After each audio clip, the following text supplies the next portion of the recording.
Ready.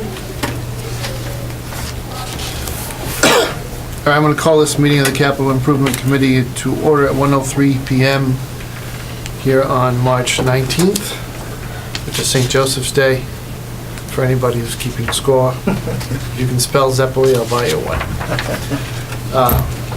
I'm opening the meeting because we have to work our way through the agenda, which includes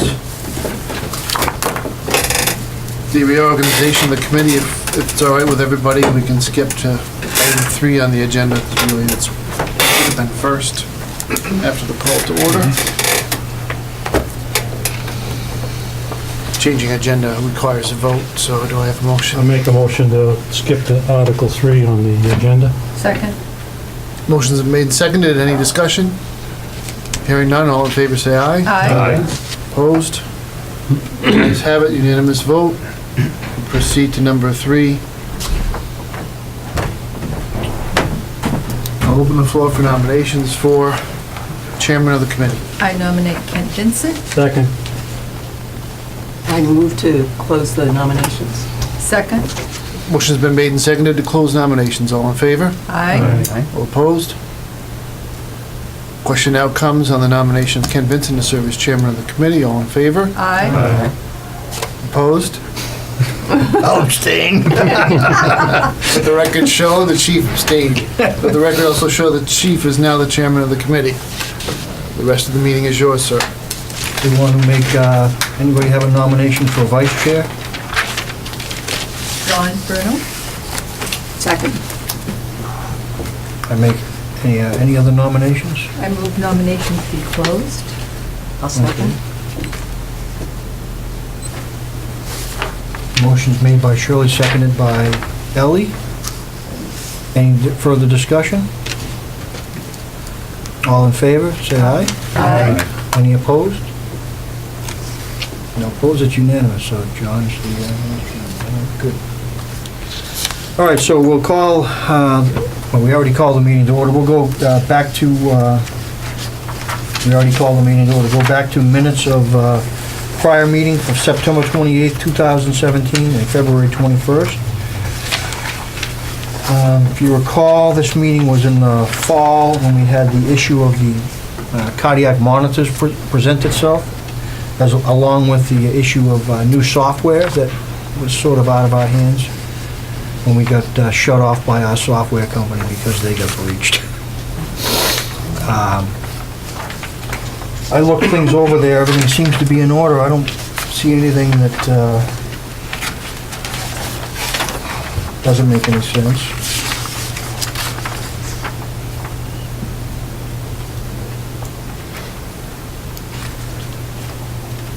Make a motion to accept the meeting minutes of September 28th. Okay, motion been made to accept the meeting minutes. We have a second? Second. Motion been made and seconded. Any discussion? All in favor of accepting the minutes of February 21st? Say aye. Aye. I Aye. abstain. I wasn't. Shirley's going to abstain because she was I'm here. gonna abstain as well. Okay, Shirley and Brett are abstaining.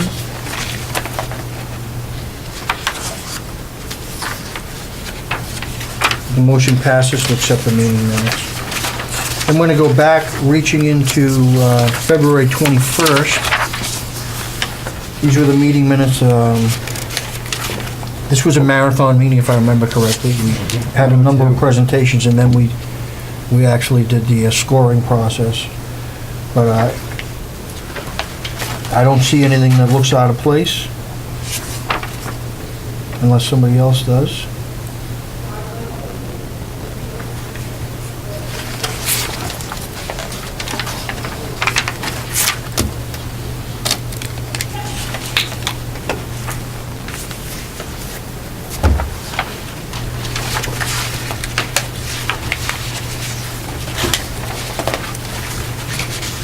We actually did reorganization that day too.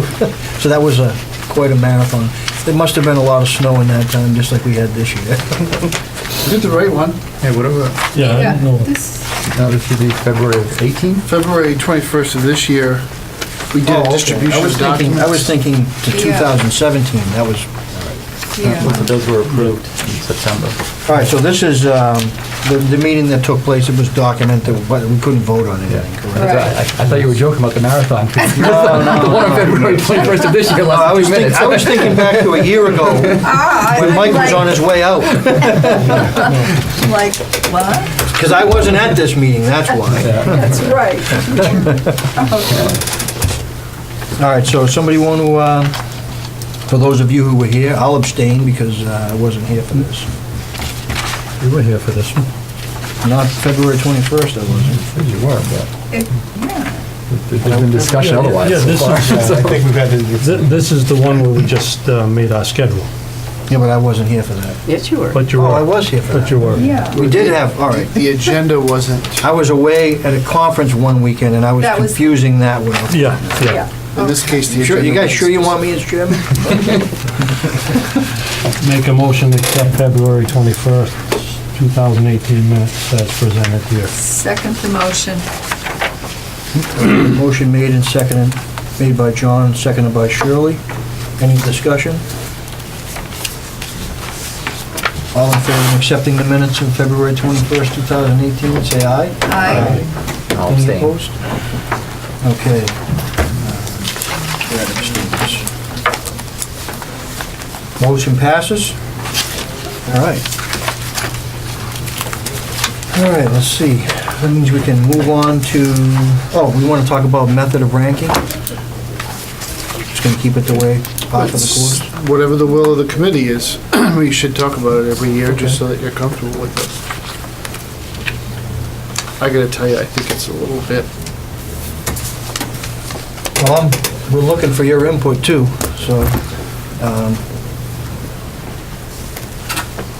how have you seen it done before that streamlines it or makes it better? well, I started, because some of these, a lot of these requests are filled in, I just started putting the numbers in the chart so that we could be efficient on the day that you do rate. So for instance, if it has a long project life, it gets 10 points.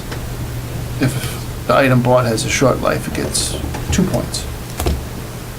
Well, ambulance is a short life, so you're gonna penalize it 8 points because it doesn't last as long as a roof.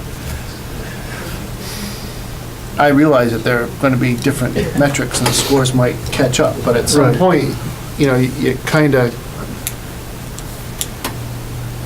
it does look like the way the scoring system was set up was to favor building investments over vehicles, regardless of the urgency. And maybe that's sensible. These buildings are, you know, more valuable and they last longer, but just want to make sure the committee is comfortable with that framework. And the same thing with, there was another one that gave me pause. In a way, you almost want to, if, I know what it was, department priority. So if it was mandatory, it was 10 points, and if, you know, it's less than that, you know, there's a scale, I think there's 3 or 4 notches down to 0. That's the same thing, it's how do we, what's mandatory, what's not mandatory, how do you guys work your way through Yeah, that? is it by opinion, or is there a structured State way law, to yeah. decide what's mandatory, right? Does it have to be, it's meeting a standard or a law, like an OSHA thing? As we know, that's changing things. I think we've always had some discussion about what we could do to improve, back and forth. We added a safety Correct, public safety. on there, and it's not always used. But I think it would be a good idea. I know it's kind of late in the game right now, but I think it would be good if, for another time, we could have some discussion and make some corrections. Yeah.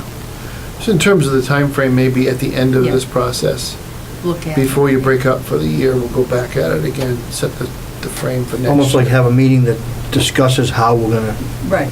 Could How be we, a better, lot how about the we way to did make it our and how we can do it grading better. more Postmortem efficient or kinda. better, yeah. Because right now it's, It's too late. yeah. So I Just mean, so everybody knows, it's a really important meeting. We've always been open to discussion about it, and issues have come up, and I know a few years ago, some Chief Gagne did some homework and tried to I ask did other too. towns. We got, and Right. Suzanne came, Right. got some info from other communities for us. And we could maybe dig those out and look at them again. Right. Sounds good to me. Yep, sounds good.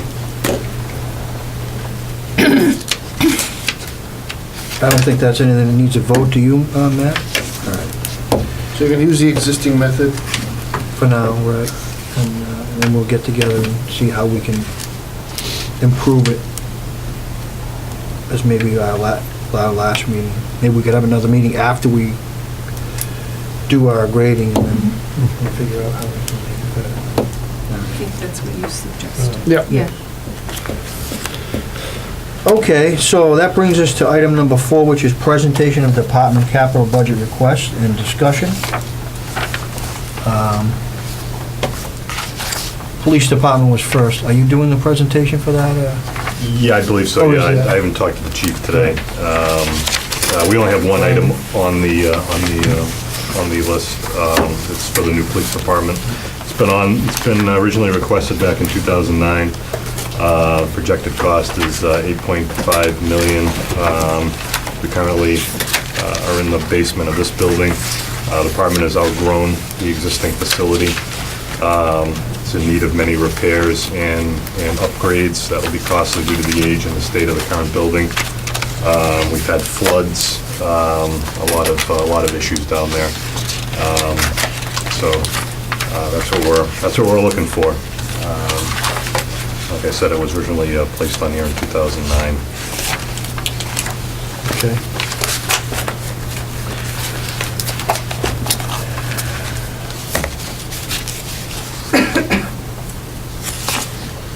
Does anybody have any questions for Brandon in regards to the project of the new police station? It's been 2009, I remember, what year was it? There was a study? That's correct. Chief Foley had a Supposed to be a done. study, and then there was an issue with, well, people might get laid off, so we, myself, Right. you, and Yeah, Chief we Foley all forgave the put a study. kibosh on that, and just said, we'd rather see people continue to work, and it wasn't the right time frame, so. But, you know, it's like the story of capital. Every year we hear the same story for everything, and it's unfortunate, but, because we do have, you know, needs all around town, building needs and department needs. What were you gonna say, Ellie? A question. Have you done any preliminary work? Have you talked to building facilities? Have you got plans? Have you hired an architect or anything like this? That'd be a good question for the chief. I'm Yeah. not aware of anything prior to, or since the last project was made, the proposal was made, so I'm really not sure on that. So you sort of, out of the air, 8.5 million? I believe it was originally projected at somewhere around 6 million, and I'm sure that's kind of Chief just... Foley had the 8.5 last year, if I remember right, yes. Okay. And where did he get that from? I don't know, he didn't tell us, I don't know. So But it's- no preliminary stuff has been done, Right, that I'm like aware the of. library. That I'm aware of, yeah. So the cost of these buildings does seem to be inflating. I'm familiar with two projects. One is the Bellingham Police Station, which is a separate freestanding building. It's not together with the fire station. Chief Daigle gave me a tour. That was a $6.5 million building. It had a number of interesting innovations to it, not all of which may or may not be justified in the Douglas context. They felt strongly they wanted a large briefing room that could also double as a community meeting space. So that briefing room is actually quite large and technologically advanced. This is, computer whiteboards and public address system and all the other things that go into a nice meeting space. In the core of the police building, there were a number of things that I think most modern police departments feel are really important. a very secure and very sensitive method for transferring evidence. When evidence comes in, there's a lazy Susan that locks. The arresting officer puts the evidence on the table, it gets turned around. There's a sequestered space that only the detectives have a key to. And the lazy Susan locks once it's been turned. So nobody can ever see that evidence Yeah, again. but I still think, I mean, what the police should be asking for is planning money to get a plan in place, Sure. as opposed to I'm gonna get to all of that. a sudden, say, 8.5 million, Yeah, and that so will do it. the most recent, there are two recent approvals in Massachusetts, one of which isn't very analogous. The town of Dartmouth is building a police station. The town of Dartmouth is a large town. So you're starting to build on a bunch of other things. So I was, just a quick list of what costs money. You know, evidence handling, locker room with gun safety, sally port, modern booking area where patients can't, perpetrators can't, yeah, sometimes they are patients, can't latch on to anything that is, everything's smoothed out, there's nothing for them to grab onto to resist being moved. Those tend to be, price inflators, because it's not standard construction, it's not a cinder block building with chairs in it. There's a little bit more to it. Westport, we're building now, it's closed in, and we're at 9.3 million. It's a slightly bigger department than Douglas. It's being built with an idea towards it being there for 30 years in a town that can show measurable growth. I don't want to say it's extravagant, but there are a lot of gable ends to it. And a fairly substantial campus. It's very pretty. It's right next to the fire station, which is pretty nice on its own. That gives you a rough idea of where the costs have been of those two projects. One which is Yeah, but still, I'd rather, everybody else has to go through this process of getting plans first. There's nothing to talk about if there's no design. Right, exactly. And so I think that's where the police should start. But that's just an opinion I'm expressing right now after the question that I asked. So, I guess it's up to you. It's a three-headed monster. It kind of comes back to, I think this request, and I'll get back to the chief, has to be a little bit more sophisticated. There's brand-new freestanding building as one option. The other is to work with the old grammar school property. What's the feasibility of that? And that's a separate and discrete study because that is an existing building. What would it take to convert? The other thing we need to do is understand how it fits into this building. So whether or not it can expand in this building, the department can expand in this building is one question. The other is how much of what they need is a necessary system component to making this whole building work? Or could we just stop utilizing that space and we would have some change in the way the building runs? And I say that because we just had this whole thing, where does that pipe go conversation. Yep. So I just throw it out there, if you have any information you want No. to share about how that Yeah. space is set up. The heating system could, you still have to heat the area. It's not gonna change, you'd still have to heat it. We could still use it for whatever. But how it's set up, everything's tied together. We have, Gene's office is actually in the panel for the police department. It's just how they've wired it over the years.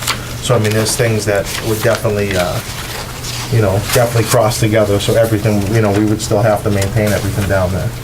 There's no basically cutting or letting them add on to, because of the dirt space that they left, there's no way to expand anything.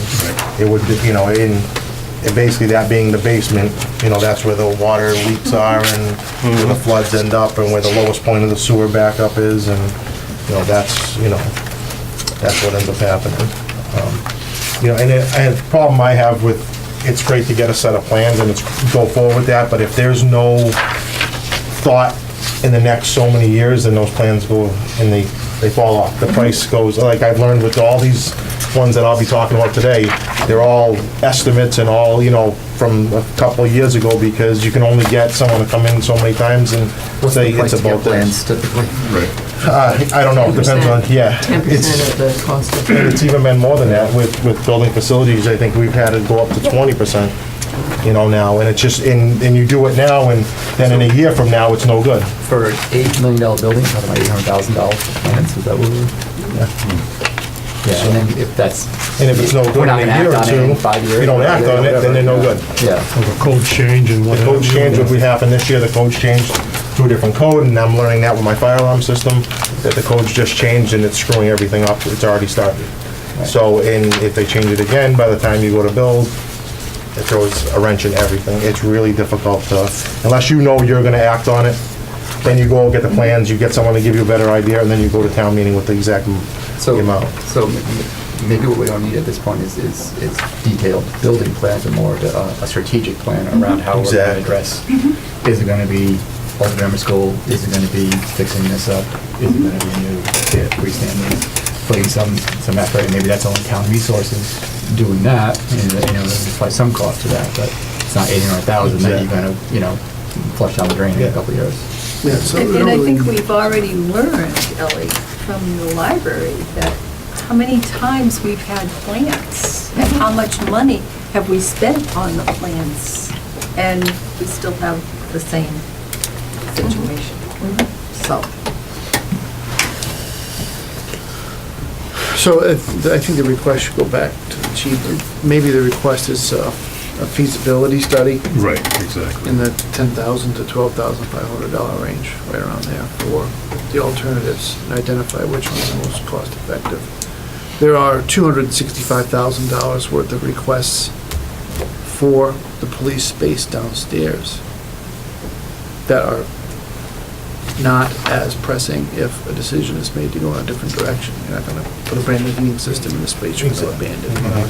So, So those are existing requests from previous carryovers, I guess? yes. So you had, what in there, you had heating, Heating, electrical, air conditioners, I believe, and windows. I think, which, again, you would still do the windows either way. You'd still have that, but we'll get to all that. But again, a lot of this stuff, we would still have to, the electrical I wouldn't have to touch, because then there wouldn't be as much down there, so that would solve itself, But you still might have to deal with the windows at some point. But you have to do the windows, you'd have to maintain it to a certain level. And it is usable space, I would see a use for it. We have a ramp to it, it's handicap accessible, there's definitely usable space. Now, as far as if I remember correctly, when Chief Foley was presenting the police station project, there was a study. Bill, can you correct me if I'm wrong? Wasn't that study, wasn't it like forecast to be like a $120,000 study or something like that? We were headed in the same, we had the same discussions you're having currently, and we were headed out for RFP for a designer to do a feasibility study when the town took a different direction. Right. And that they didn't want to proceed. So we were on the verge of hiring somebody to do that. Okay. But if I remember, that 120 was like earmarked for that. Correct. I'm just trying to remember why that 120,000 was.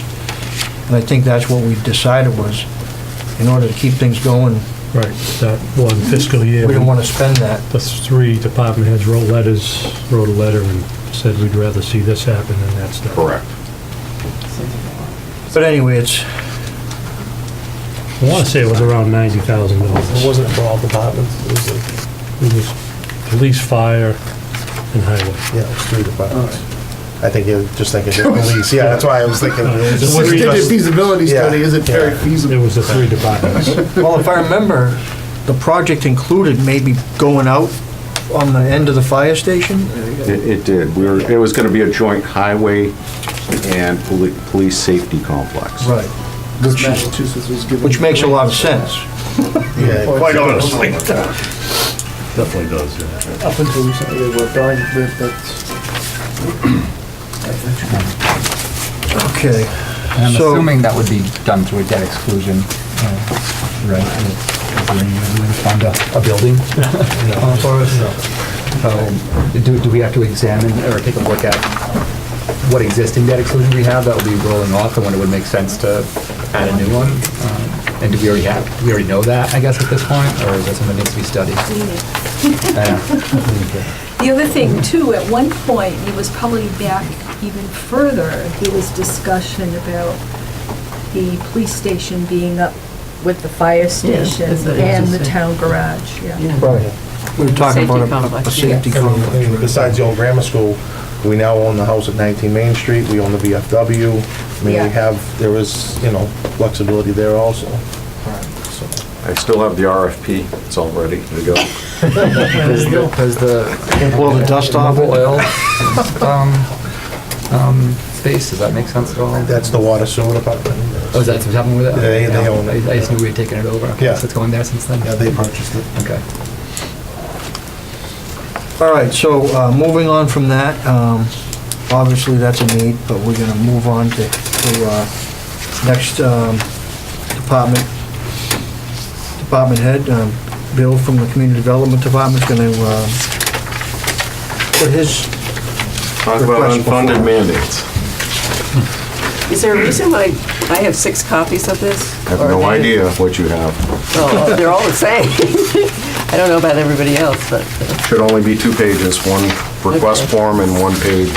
I have the same thing, Ellie, but yeah, oh it's the same boy. thing. I guess he wants to emphasize something. On the next 5 discussions, He's the groundhog. compete day of the against day. I myself. might have 5 copies of it. Yeah, there are multiple copies of the same one. Well, the Yeah. 51st But date. that's actually all I have. I don't have any other ones. Yeah, there's. Oh, one at the really? very end. Yeah, so. It's okay. One for the radio. Put this together. There's the water sewer one. Jury's out. Never mind. All right. Go ahead. You have Okay, the floor, Bill. I was here last year with a request, I think it was for $50,000. As you may recall, there's been an ongoing focus under the Clean Water Act by the EPA and the DEP to clean up community stormwater that have certain population density thresholds that exceed a certain level. There's a small area of Douglas that does exceed that threshold, so we fall under their regulatory requirements. It's called the MS4 Program, Municipal Separate Storm Sewer System is what that stands for. And so this is the second phase of their stormwater program. It's a new phase. All communities will be submitting a notice of intent this year to the EPA, and that's going to lay out our program. This amount, we did get a grant, incidentally, to work with the same firm that's doing this proposal through Maya. Matt, do you recall what the amount was on that, or Gene? I want to say it was around 12,000 or somewhere around there. Anyways, they're helping us prepare our notice of intent currently. We're going to file that in May, and along with our annual report, which we've been doing for probably 10 years now. And it affects a lot of different departments within the town. This year is different because they do have different standards and thresholds that we have to address, which is why we have to take a look at what we've been doing and what we're doing.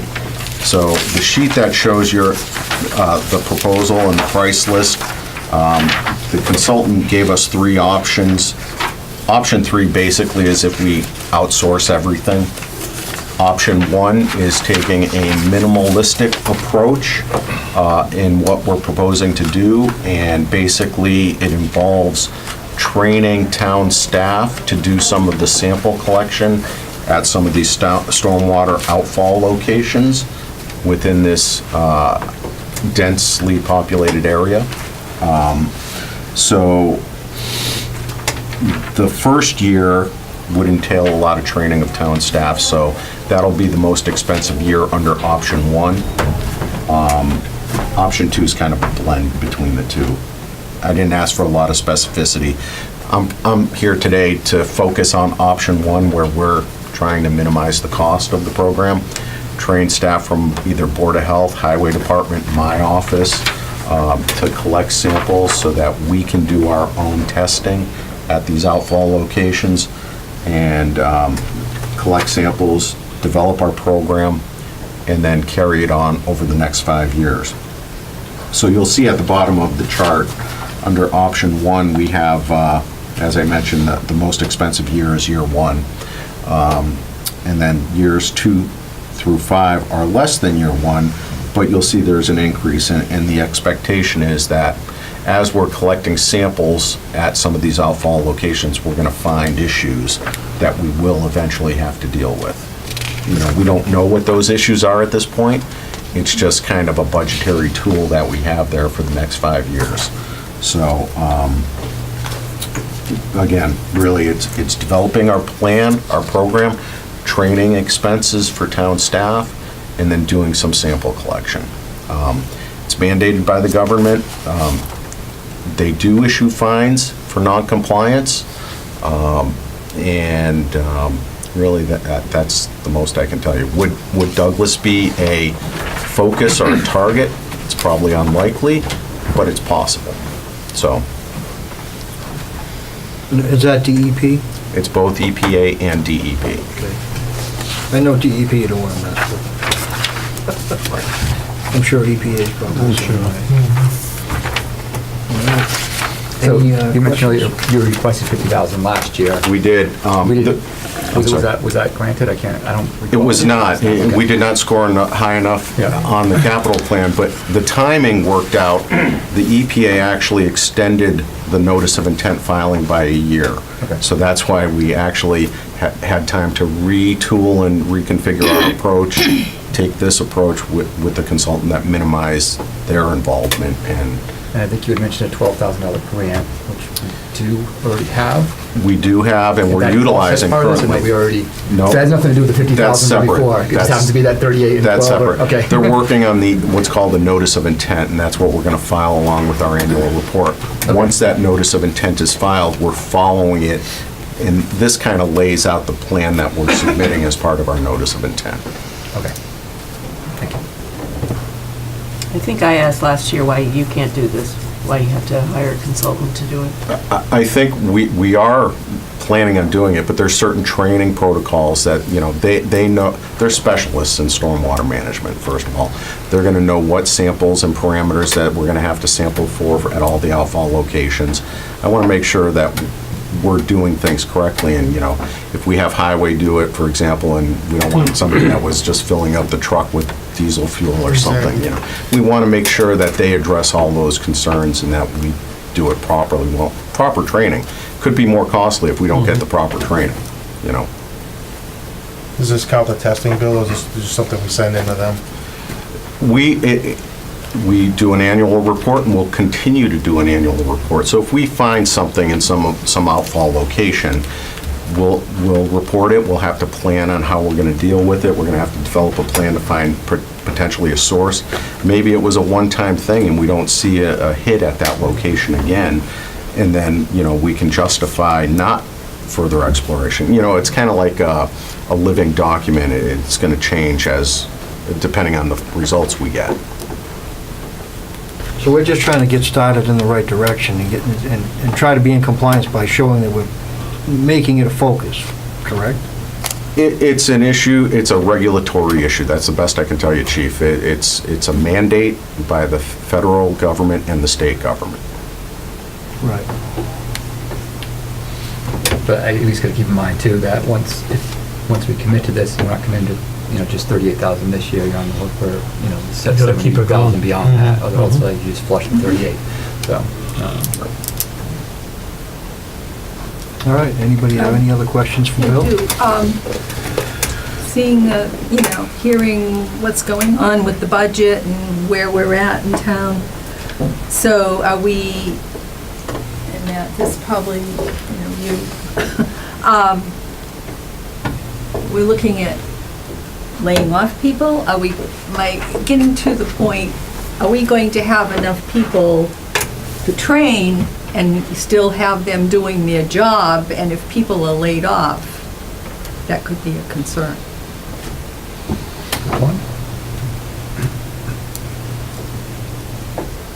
Good point.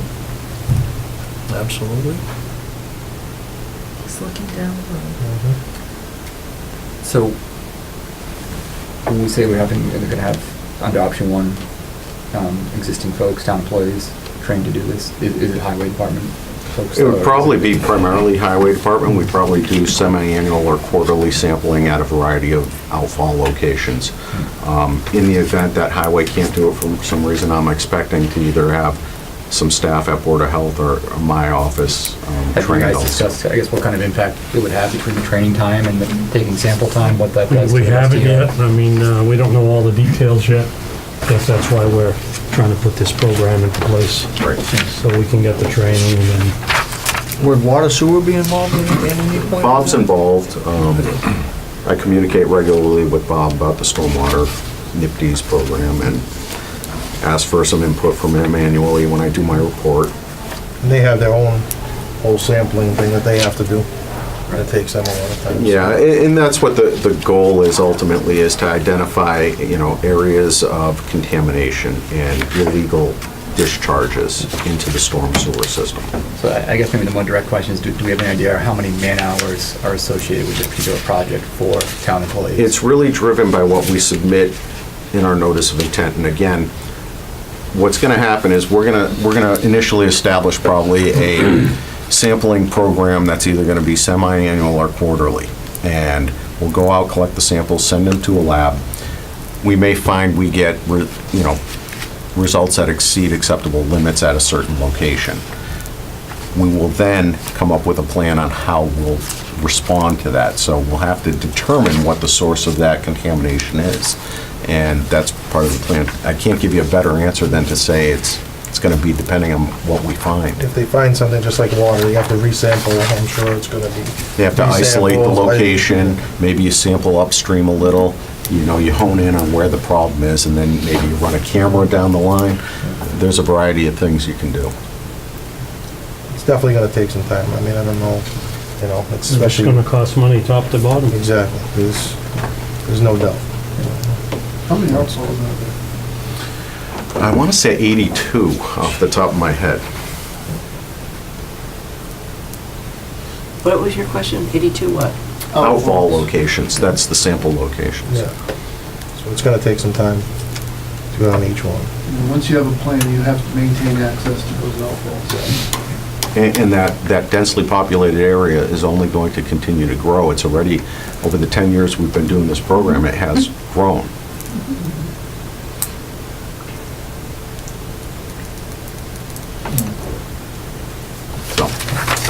So this one's gonna have a dollar cost as well as an impact to other things that we can do. And it's sort of unseen, right? You can't really forecast. Exactly, and once, if they find a contaminant, we have to address it. Gotta find it. That's it. Now, is this, so say you find something, this isn't where you find something and, oh, you're penalized, you're getting, there's more or less, like when they come in to inspect an ambulance, most of the time, unless it's a drug issue, missing drugs or something that could injure a patient, you're not getting fined, you're getting, what's the plan of correction? You have a time to address it and put it in writing how you're gonna correct the issue. Yeah, I think there's different levels to answer that. Obviously, if you get something that's really nasty in the flow, Yeah. your timeline is probably going to be pretty Right, a quick to lot less. respond to it. Right. If it's something that's, marginal, then you come up with a plan that might be, hey, we'll take care of it all at the same time, 5 years from now or whatever. As long as you have a plan, that's really what they're going to focus No on, is that automatic things are fine, just moving fine. forward. Yeah. If you do nothing, I'd say they find you out this. Yeah, but just the act of actually finding that something is wrong doesn't trigger an automatic fine. It's the Right. lack of Right. taking action. That's what I on was that. trying to get at, Yeah. right, exactly. Correct. Okay. Any final questions for Bill before he scurries off? Thank you. Thanks, Bill. Good luck.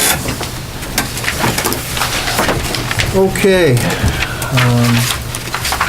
Next on the agenda is the fire department, so I'll handle that. You look in your documents, number one here, I have I have 3 or 4 number one priorities, and as I get into them, you'll probably see why they're number one. And then we progress down the line. But the first item in your packet is a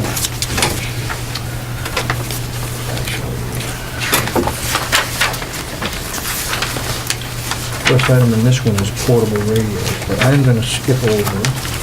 I have almost 109, Chief. We're making a copy now for everybody, just. Okay. All right, so,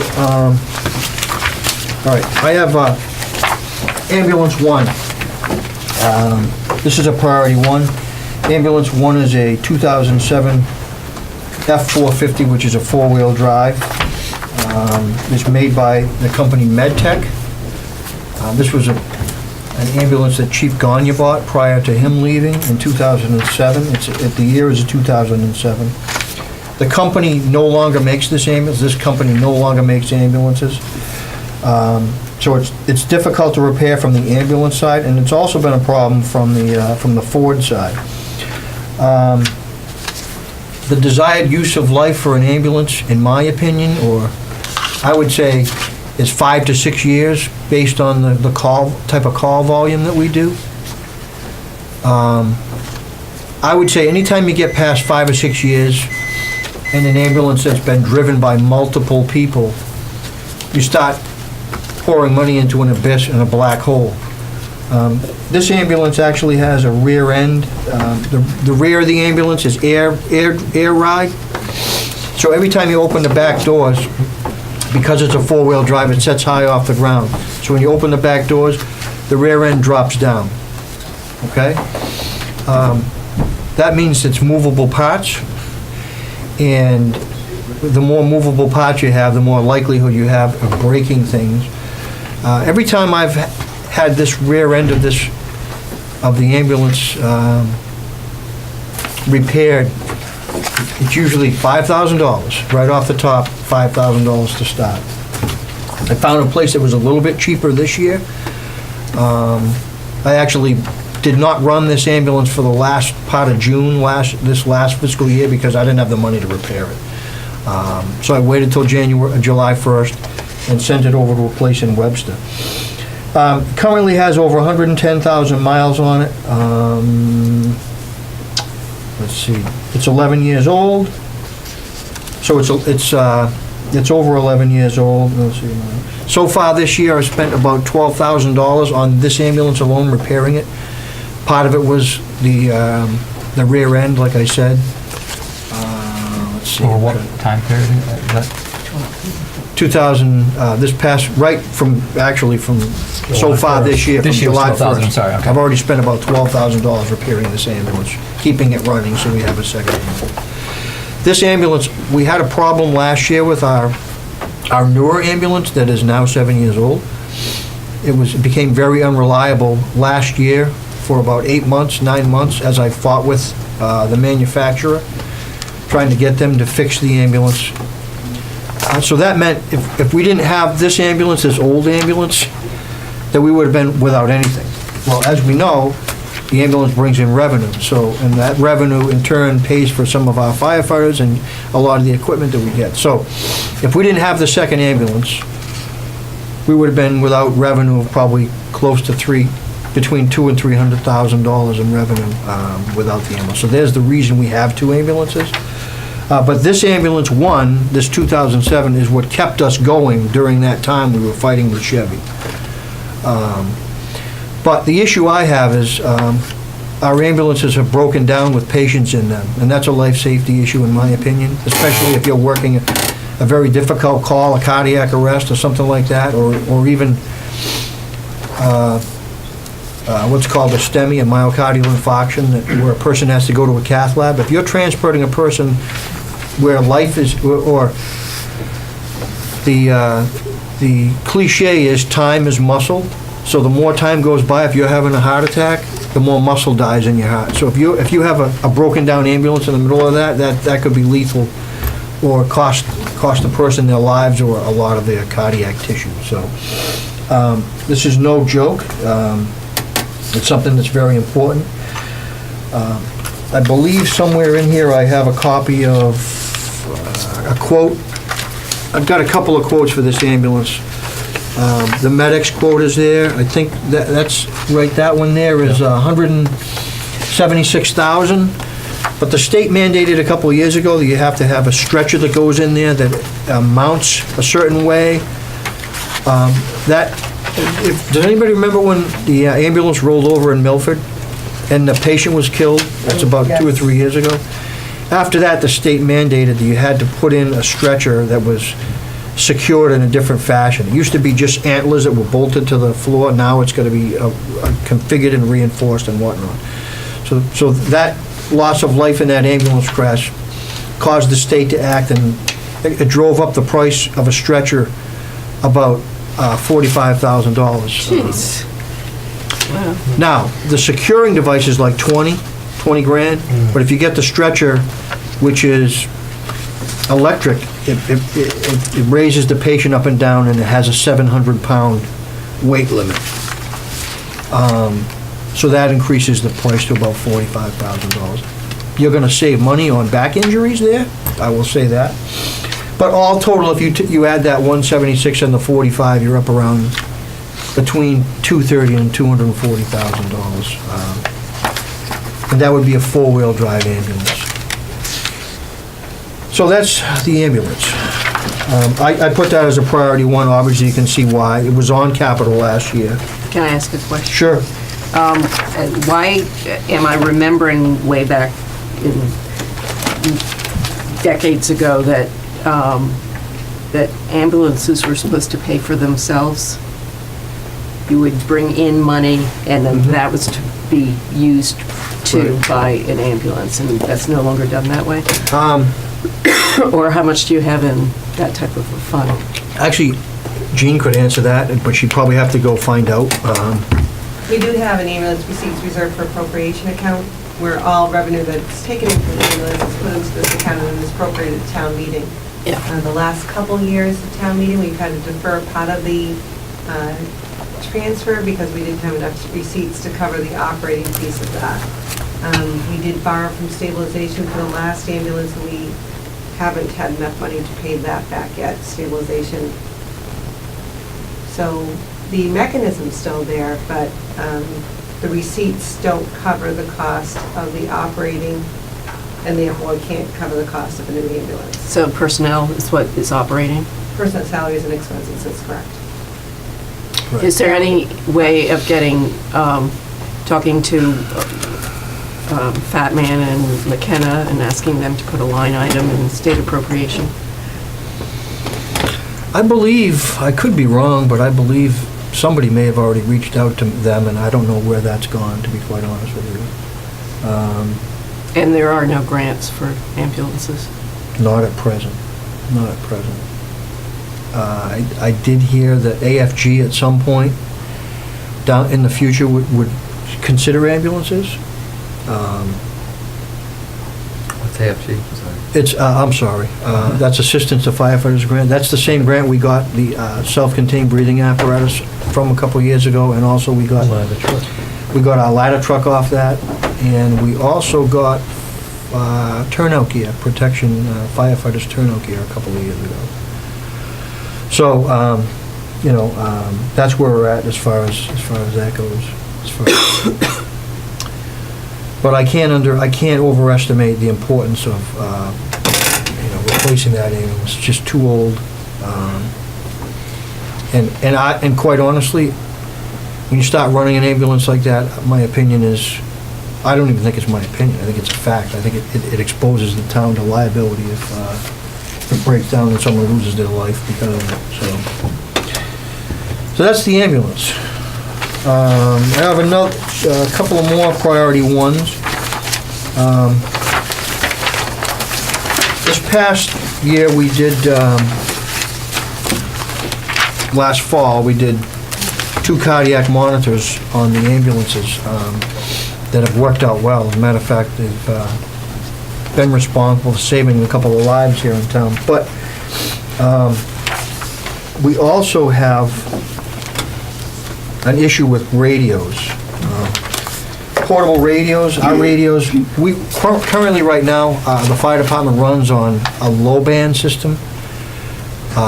Most of the fire department radios are fire ground. In other words, Ellie, if I was talking to you from the fire station on one of those portables, I might not be able to get that far because it's only meant for the fire ground. In other words, in that general location. They're almost like, I guess you could almost call them walkie-talkies type thing.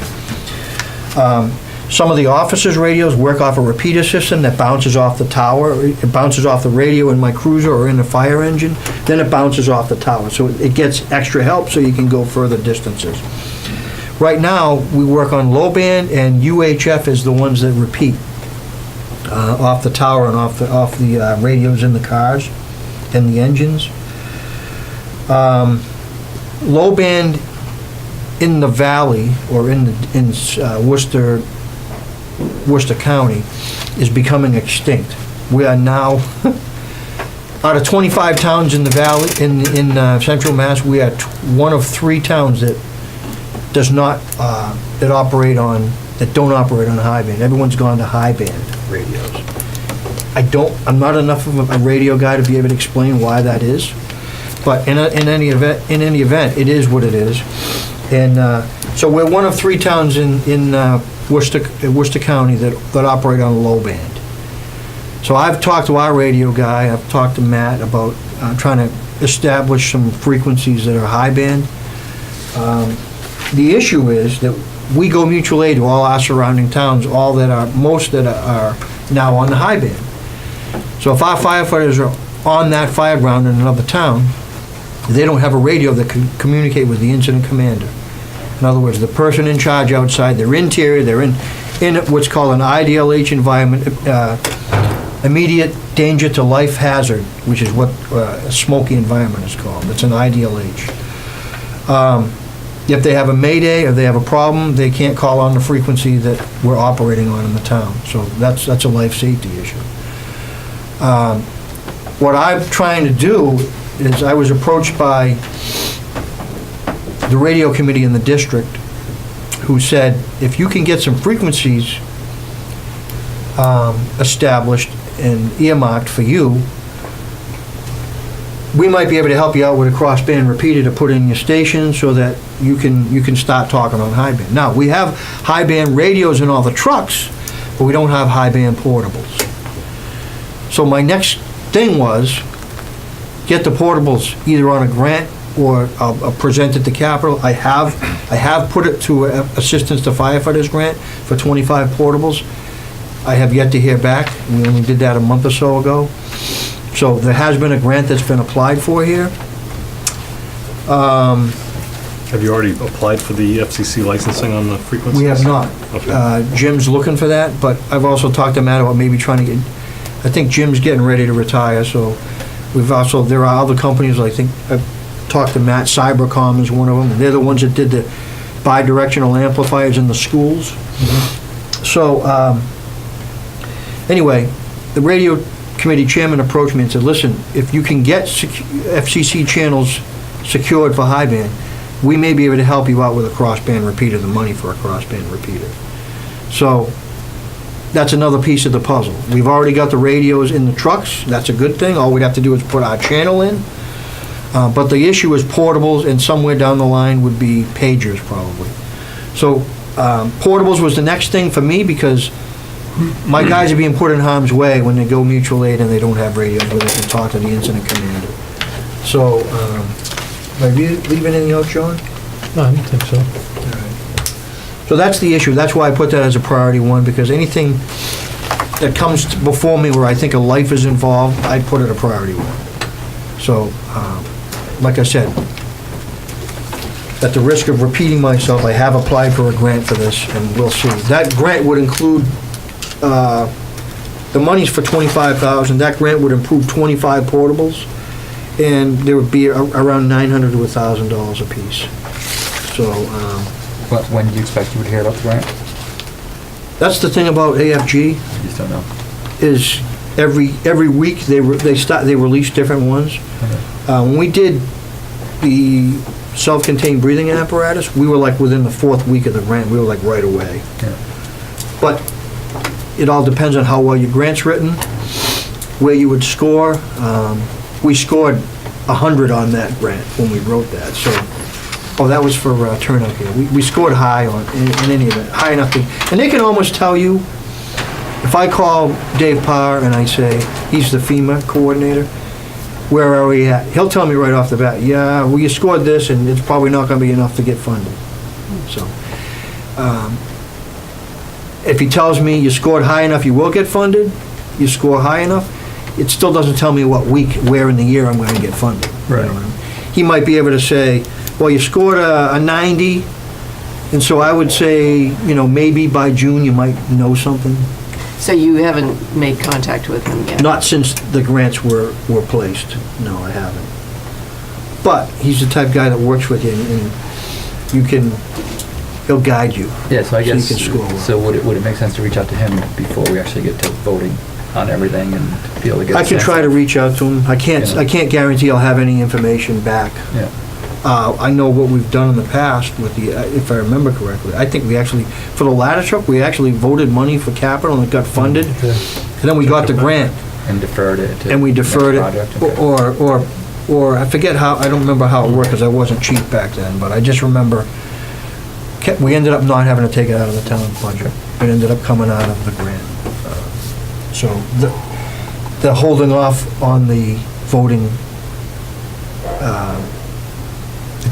I guess I would say it doesn't make sense to hold off on it. I would Okay. do the vote if it scored high enough with capital, and that's my guess there. Okay, so that's the radios. Next, last priority one is this is actually a combined thing. I put it in as a combined, so really, it wasn't accurate to say the police didn't have something else besides. I actually put fire and police together for defibrillators, and I mentioned that the senior center doesn't have one either. I think it's about 10 defibrillators. I know that police department has bought defibrillators in the past. I don't know if they did it out of their budget. I don't really know how they did it. I would say probably so. The fire department had about 5 defibrillators. One's in my cruiser. There was a couple on engines, and then a couple in the ambulances. And they were acquired through a grant. It was a grant through the Department of Public Health. That was well over 10 or 12 years ago. So they are now beyond their life expectancy, to the point now where they won't do a service agreement with you that they'll come in and repair stuff, and they'll repair stuff for you, but they won't commit to a service agreement in writing. It's just, if it breaks, if we can fix it, we'll fix it. If not, we won't. So what I did was I put 12 defibrillators down, and I did the research, and they're about $2,000 a piece, so that would be about $24,000. I think they're like $19.95 for the defibrillators. And I think it's the same company as we got the, I know it is, because I actually did I got the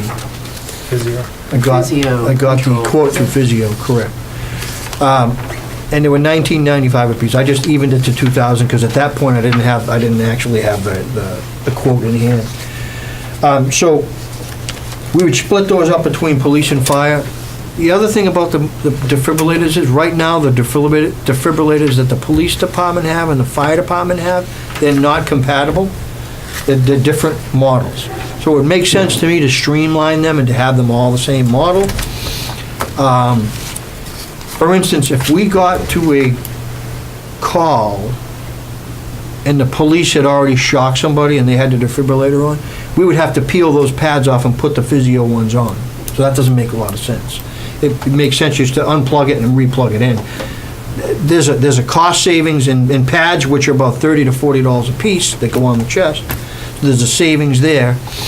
And again, if we had all Physio, it would make more sense that way, because you wouldn't be losing time having to make that change. But in any event, obviously, a defibrillator is a life safety device, and whereas they're all at the end of life, mine are past the end of life. I think the police are right on the line, if I remember correctly. So I just figured it would make sense to throw one in for the senior citizen, the seniors, because quite honestly, up until a couple of years ago, they didn't even have one. The school went out and got new ones, and they had one that, well, we don't really know why this doesn't work. Well, the bottom line was it didn't have a battery, the correct battery. So I got a new battery, and we just gave it to the senior citizens. So now they have one. That's good, but it's old. It's old. So it would make sense that it's being a public place that it would that we would add that in there and have the seniors protected. Ellie mentioned at the last meeting, why doesn't the library have one? I completely agree. So whether we bumped it up up to 13 defibrillators, or made it so that we sacrificed one and made sure that the library got one, that would make sense to me. So that would be I would say that would be at the will of the capital committee, quite honestly. Is there a way to only get 6 of them this year and maybe 6 next year? I mean, is that screwing everything up too? I would say you probably get a better price bid-wise when you order the more you order. Personally, that'd be my one guess. But you're spending more money too. You are. Get them while they're all the same. Right, that's what I I was thinking. Right. They may change in They always a do. whim. True. Things update, and now you got things that have different features, and it gets a little bit more harder to track. So that's a good point, Shirley. Do you know what kind the schools have currently? Are they consistent? The schools have physio, I believe. Yes, they I have believe they the have physio. I talked to Jeff about them a few times. And quite honestly, last month they used one in the school, so, I mean, so it just goes to show you that, we think these things don't happen, they do. They do happen. And when you least expect it, that's when it hits you. And so my opinion, or my belief is that we should have stuff that's not beyond their expiration date or beyond their date of life. We should be keeping those things up to snuff and be able to maintain them correctly with a good service contract. So that's the physio, that's the defibrillators. The last priority one I have here is a few years ago, right before I became chief, Chief Gagne, I think through Capital, got the exhaust system in the station. And what that is you hook the engines up to it so that when you run the engines, and whether you're doing checks on the trucks or when you're pulling the trucks in or backing them in or pulling them out, the exhaust system is being vented out through the top through a machine, so that firefighters and people in the building aren't exposed to the carcinogens in the exhaust. It's been found that the carcinogens in the exhaust are a huge causer of cancer, a huge cause for cancer in firefighters. Quite honestly, I don't know why highway doesn't have stuff like that either, but I We mean, wouldn't have ceilings enough. We don't have, it's too low. Too now. airy. Yeah, we got our own ventilation That's it, system. yeah. It's a 100-year-old building. yeah. But in any event, it was either put in 2009 or 2010. I found out when it broke a couple of years ago that, well, guess what? It's got sensors in it, and those have to be replaced, and so I got a quote for those, and that was $4,600, and now we got a couple of purchases of equipment, like an ambulance and a fire truck, that now the hose doesn't fit. And it's, quite honestly, we could find ourselves with a grievance,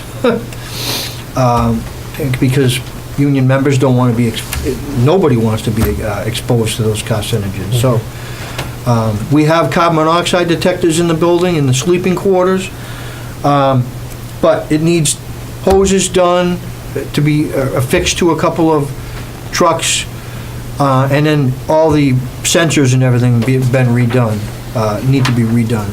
So I had 2 quotes. One was $46 to move a hose, and the other was $46 to do all the sensors. Well, I said to the guy, well, what about 2 hoses?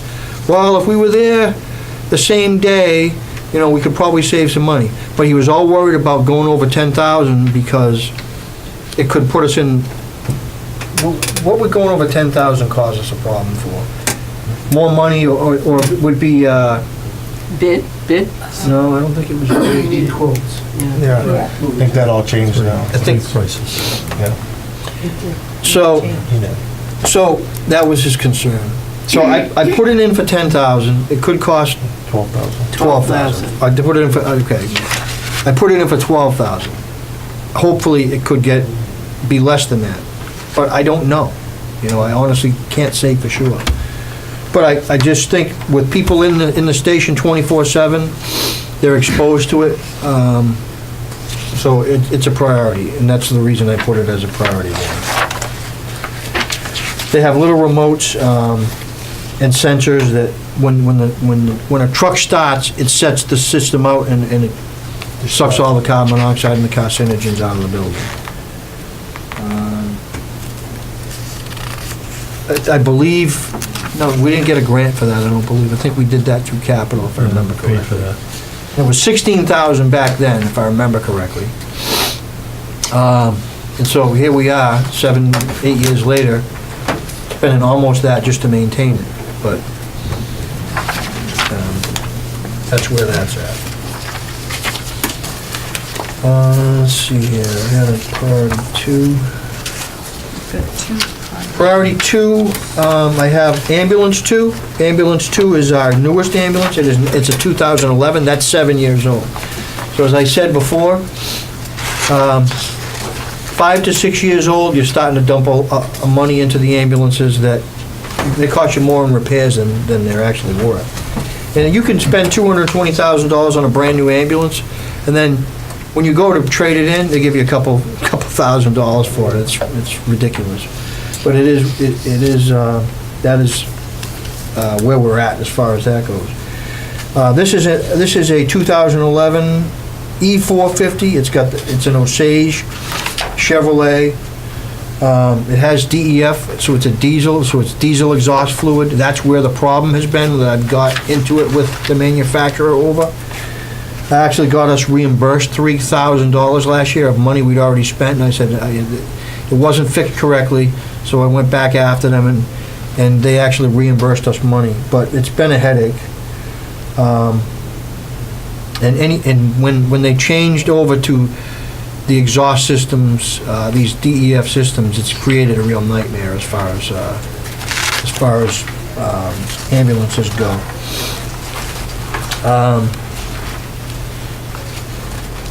That one's got 75,000 miles on it. My personal opinion is we should be leasing these, but that's neither here nor there, because of the turnover and because. And how much is that a year? With the revolving It would be account?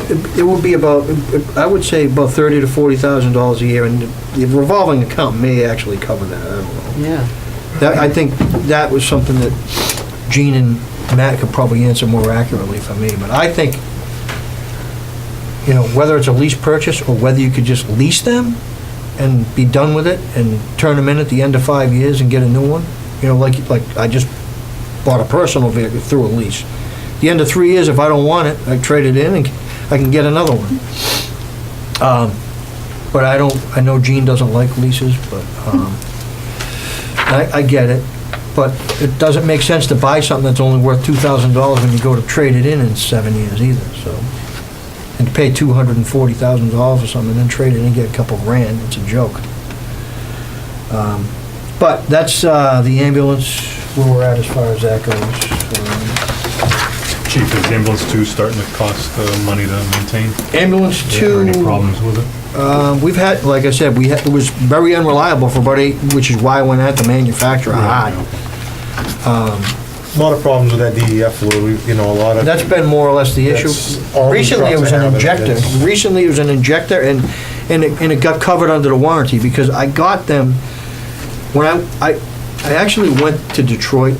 I actually called and filed a customer complaint with the manufacturer, and I got a call back, and they actually, it was out of warranty, and the guy actually voided it and put a new warranty in place. And when we had the injector done about 2 months ago, they actually covered that too. But I was the squeaky wheel. I was not, I wasn't nice. I hate to be that way, but I don't start that way. So if, But I'm like, you can't, just because we're a town, think there's gonna be no repercussions. If I buy something that's a lot of money, then I expect it to work. if you replace ambulance 1, how much would ambulance 2 actually use typically? Well, what we try to do is, we try to take the newest one and put it front line. Yeah. But then we try to, if we had them within a good range of years of each other, we try to rotate them so that, Yeah, that's actually what I'm trying to get at, you know, again, if we were to replace 1 now, can you hold on to 2 for 2 more years? So now you get them 3 Yeah. years apart and, you know. If you have 2 reliable ambulances, it's easy to do that, absolutely. And that should be the goal, you know, to keep them and rotate them every 5 years on their own. Right. and that was the point. What I was trying to do is replace one every 5 years, you have one that's Right. reasonable, and then you try to keep one, you can either rotate them, or you can go with the theory of run the new one and keep the other one as a backup, as long as it's running well. Right. There's a couple of schools of thought there, and I'm not sure which one's the most popular, but I'll be honest with you. I mean, last month we had a couple of days, we had no ambulance, because they were both out. And that's an issue, you know, so that's what we're trying to avoid. We're trying to make sure we always have something to rely on. And that's more or less the standard of care today, or our best practice is to have 2. And it doesn't have to be that the second one has brand new, but it's got to be able to start when, you know, you got the other one out of service, you know. All right. So we have portable radios, exhaust system. And AC and heating, chief. Yeah.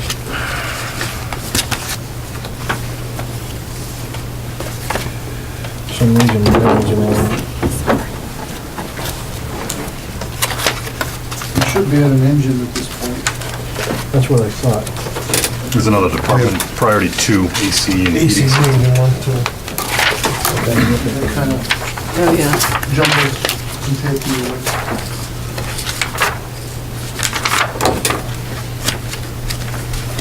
Oh, there it is. Okay, AC and heat, it's out of order, that's why. So for the AC, the building and the fire station was built in 1999, it was dedicated in 2000. Back then, it was slated to have AC, and they cut it out to save money. We now have people in the station 24/7. So I put it on there because I think it's important that, you know, you have people that are in the station on 24-hour shifts. Summertime, it gets really hot in the station. Their quarters are upstairs where heat rises. And it's very important to stay hydrated and to stay cool, you know. It's very, very easy to get an injury, a heat injury, if you're at a fire. And again, we fight fires that are interior structure fires, in our town and surrounding towns. And then, you know, right now, you know, we have snow on the ground, but, you know, we have brush fires as well. You know, we cover 7,000 acres of forest in the town. So there's the high likelihood of, because we don't have AC, is to get guys hurt because they're not really resting properly or not staying cool. And I just think that when you're on 24-hour shifts, you're running an ambulance, you're running on fires, that it's important that that firefighters be cool in the station. So I put it in. I don't have the quote here. I had Renaud come in. Renaud,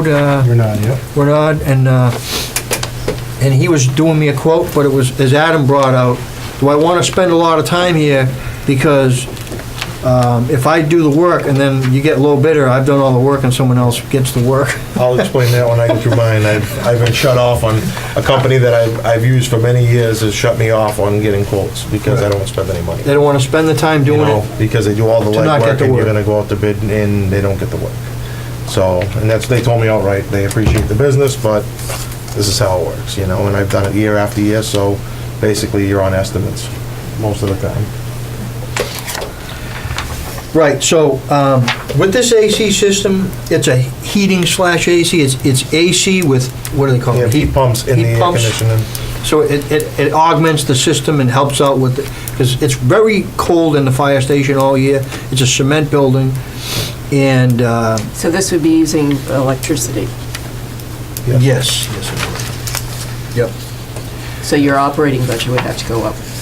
It probably would, absolutely. Yeah, so this would probably help with the heat. You know, the fire station is hot in the summer, it's cold in the winter, and we've had numerous problems with the heating system, but we get by. But that, again, I put down, what I put down, 40 grand? 40,000, yep. Yeah, I put down $40,000. It could cost 50, I don't know. I haven't got the quote back, and the guy was working on it, and he just hasn't got it back to me, so. But in any event, I put in for the AC/heating system to try to make things a little bit more bearable in the fire station for the firefighters. Next, I have a priority 3, I believe. Engine 1. Replacement of engine 1. Engine 1 is a 1999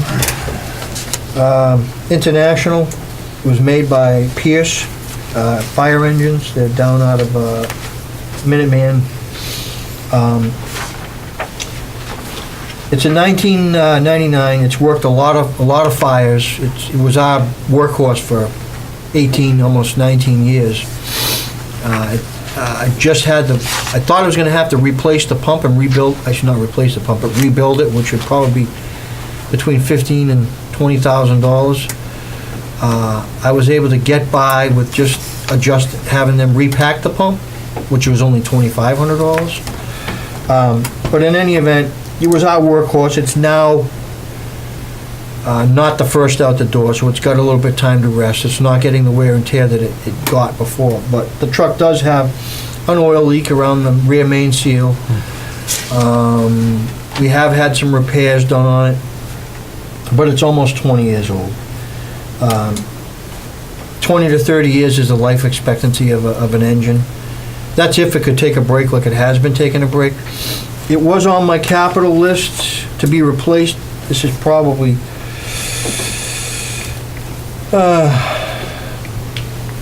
around 15 years it started showing up. I started putting it on just to get it on the radar. But as you know, I understand that we just replaced an engine, so I get it. This carries 1,000 gallons of water. It's got a 1,250 gallon per minute pump. You can pump foam off it.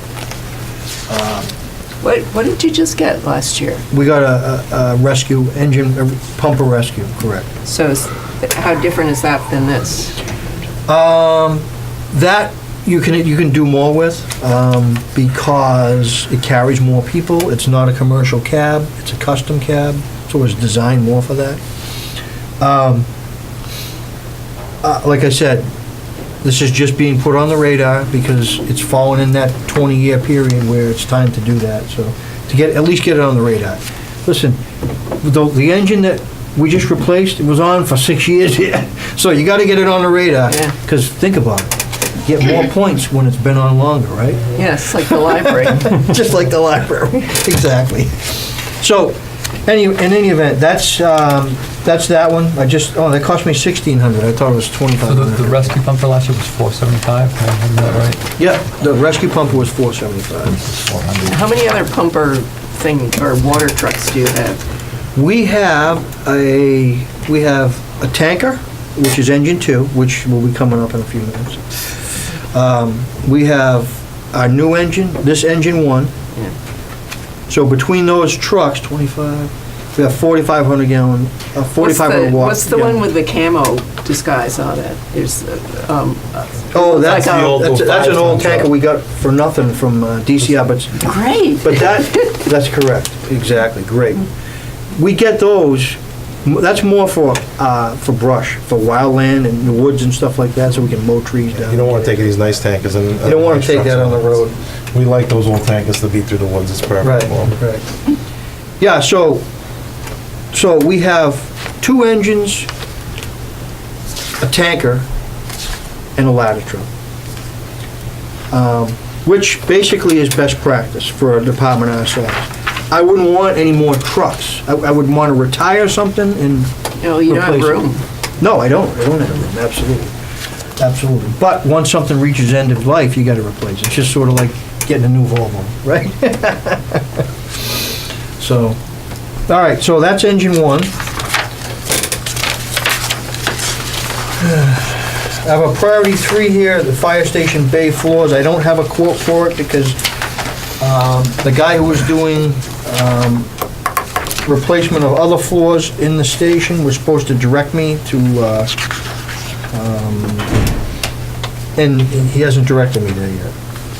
So, the engine bay floors, from day one from the station, the weight of the trucks peel the paint up. So we're constantly repainting the lines so you can line the trucks up. And it's not a skid-resistant floor, so if you get water, it's easy to slip and fall, and we've had slip and falls in the station. But there is a floor that you can get that's like an epoxy covering, but it has some texture to it, so that when you can mop the floor, and you can wash the floor, and it still has some resistance to it. It's got a little bit of grit into it. It's got some grit, yeah. I liken it to, and we've been down to other fire stations, but Harrisville's got a perfect floor down there that I wish that we had had, but Is there any way to do it in-house, or that you could do? I wouldn't know the first thing about how to do that. We've been painting the floors in-house, but it's an exercise in futility. But you gotta strip it all down to back the bag on. Yeah, I think you gotta Concrete, go down. prime it, and then, Right. something like that. I don't know what the epoxy mixture would be. So I don't know, this is just an estimate off the top of my head, whether, I put 20,000 to do that floor. I don't know that it's less, I don't know that it's more, but I wanted to get it on the radar. Just wanted to get that on the radar, okay? Next, I have engine 2 is a priority floor. It says engine, but replace engine 2, that's a tanker, that carries 2,500 gallons of water. So, if you noticed recently, our ISO rating went down. It went down to a 4/4Y, which means that it helps us out on our insurance, house insurance, because we streamlined things. I think part of it was probably going 24/7. I think part of it was showing and having the documentation that we do the testing that we're supposed to do on the engines, and we do the training that we do for the firefighters. But a big part of that, especially in a town like Douglas, is that we have 70% of the town that's out of the hydrant district. So that's why it's important that we have engines and trucks that can carry water out of the hydrant district. So engine 2 was acquired in 2001, so in 2021, I would think we should be replacing that truck. It would be hitting 20 years. I've got to do some work on this pump. That pump was leaking the last time that it was pump tested. It was leaking quite badly. So I'm going to be looking at a repair on that, just like I did with engine 1 with the packing. This carries foam as well. So it's the same truck as what you got last year? It's actually not. It carries 1,500 gallons more water. It's the same price? It's a tanker. It's in the realm of, yeah, the same price. I would hope that could be going up. Well, it's a smaller cab. Yeah, that's a It's commercial bigger- cab, yeah, whereas a it's- custom cab is more money. Yeah. So that's why that's the case. But in any event, we're gonna be at the point where we're gonna have to spend some money on the pump, either repacking it, and a lot of times that depends really on what they find when they open it up. Either you have to rebuild the pump, or you can get away with repacking it, and that's all comes down to the scoring on the shaft and whatnot, if there's a scouring on the shaft. Anyway, that's that. Fire station roof replacement, this is the second year. The building's gonna be 20 years old, so it's time to think about replacing the roof. Made an estimated cost last year of $50,000. Did you look into metal roofs at all, which are lifetime guarantee? Will be dead. I can answer a little bit of that. So we did, John and I went digging for the highway department for the salt shed. Yeah. They will not put a metal roof on unless you have an engineer tell you that you can have an engineer on it. We called the company, I can't remember off the top of my head. East Coast Metal Roofing will not put them on unless you have an engineer tell you that can hold the weight. Like, our salt shed is peeling apart. It's a Yeah. metal roof now. Yeah. And he's like, because we don't have, we have the old lightweight trusses, they will not, now his roof may be different. We don't have plywood under ours, and I don't know if you had plywood under yours. When they put a metal one, we didn't, They we took don't. the whole old metal Yeah. off and Yeah. put a new metal on. If you have plywood underneath, it's fine, and that means it was already at one point, but they will not do either the barn, the old barn we have, or the salt shed, because they have to have a weight rating, and you have to have it engineered and tested. Call Ken Yeah. Blue, he So, did ours. Yeah, no, that's what we were looking at, we're gonna need them, and it'd be the same for him. I know, but they are lifetime Oh, yeah, guaranteed, you know, the 100 years at least, so we wouldn't have to worry about, we wouldn't hear this over and over and over again. And I have a metal roof on my house, and it wasn't, weight wasn't a factor. Yeah. It was actually lighter, so they allowed, and the building inspector allowed us to leave a layer of fiberglass shingles on. So we didn't have to strip it. Yeah, Yeah. yeah. Yeah, with this one, there is no plywood underneath, the metal is sitting on the old trusses, just, That's yeah, why. there's no I'm plywood. assuming fire department. Well, no, Yeah, I think that's different, yeah. our big barn is like that. Yeah, that's what, ours is just sitting on there, and they wouldn't And engineer it's it. 2x4 trusses on those two buildings. It's Yeah. not the big trusses. Yeah. Because the state put the salt shed up for back whenever the state did them. Yeah, it's just, I mean, the snow comes right off of it. Does that happen to your house, Shirley? Yes. Yeah, it's And great. a jog, just about. Everybody crazy. Yeah, yeah, yeah. It looks like an avalanche coming Yeah. off. It's And great. the barn too, but Yeah. it's a different kind of metal Yeah. roof on the Yeah. barn. It's on trusses Yeah, and fiberglass sections. yeah. But you have to go up to Vermont to find somebody that will do it. No, you don't, because I can give you the name of the guy. Yeah, You want him to come down. Yeah, we We dug do it on a around. commercial building? Yeah, Sure, why yeah, not? I believe He's they up in can. Holden. Yeah, this East Coast Metal Roofing, we found them right in the book, and I don't know, They did roofs all over. he did all the town. I roofs, saw we his saw sign. his sign, so we said, let's give him, call him Oh, up. yeah, get I will- Shirley's. I'll give you reference. the name of the guy that did ours. Yeah, and Buzz Baloo might be able, he just put one on his barn, his new barn too. So we're still talking about the roof? Yes. Along with the roof, just to backtrack one question on the heating and the air conditioning and so forth. Did we ever have anybody come in and give an evaluation of Yeah, that's how we had Renard. how much are we, do just we hasn't- need more insulation?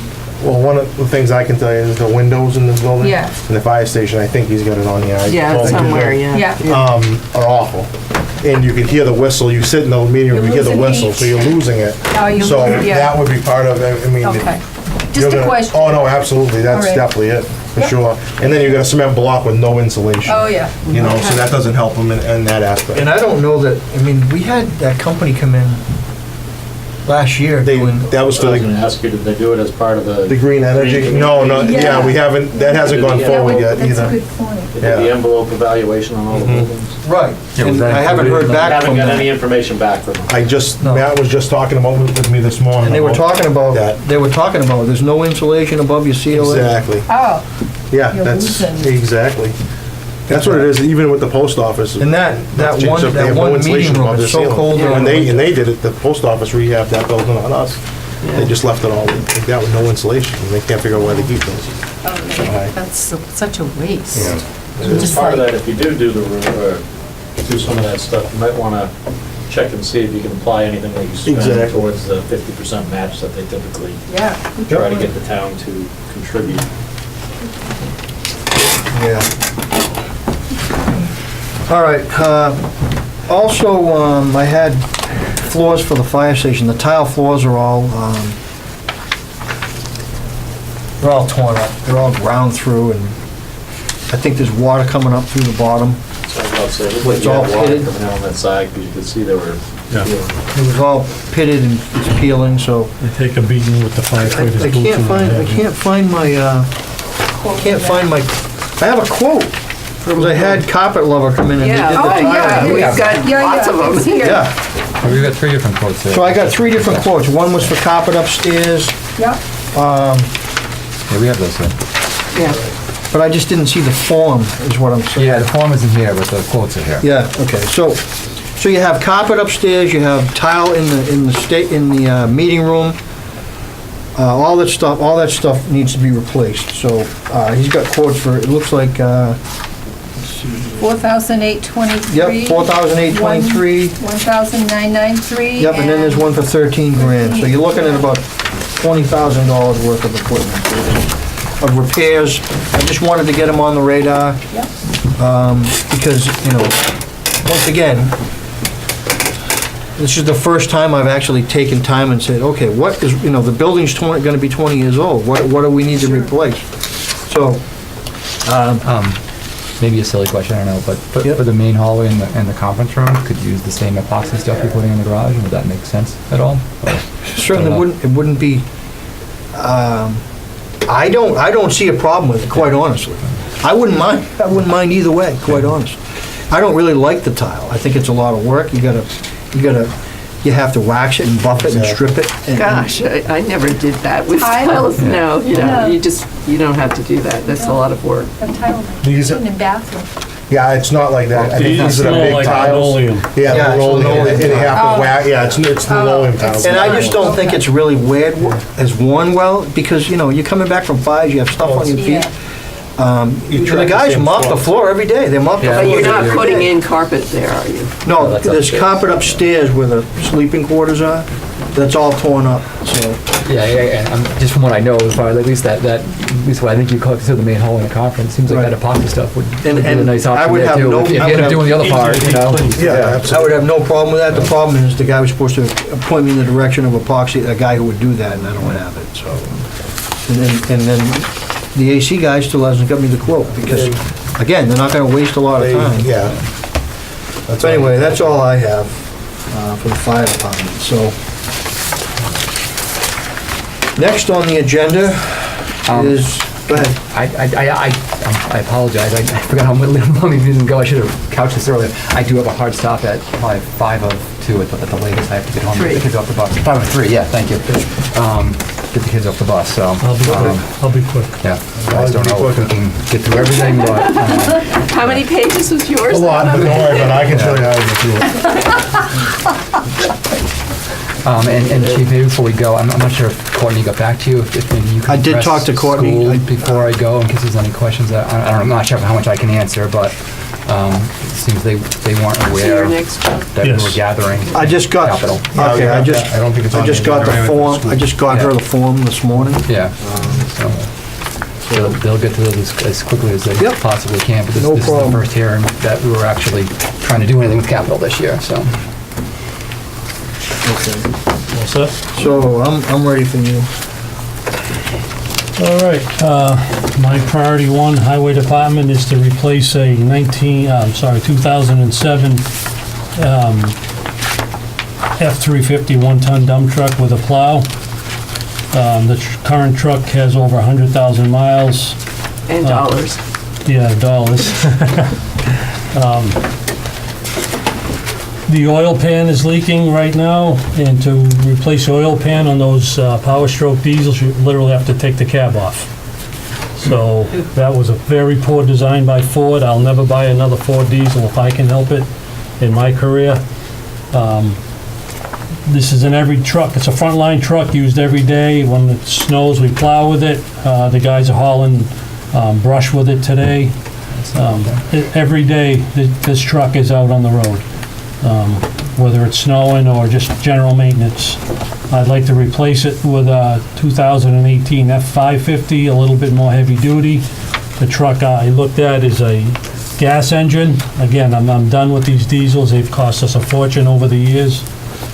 So that's my first priority at $68,000. It's a regular one-ton dump is around $58,000. This is a little bit more money, but it's a lot bigger truck.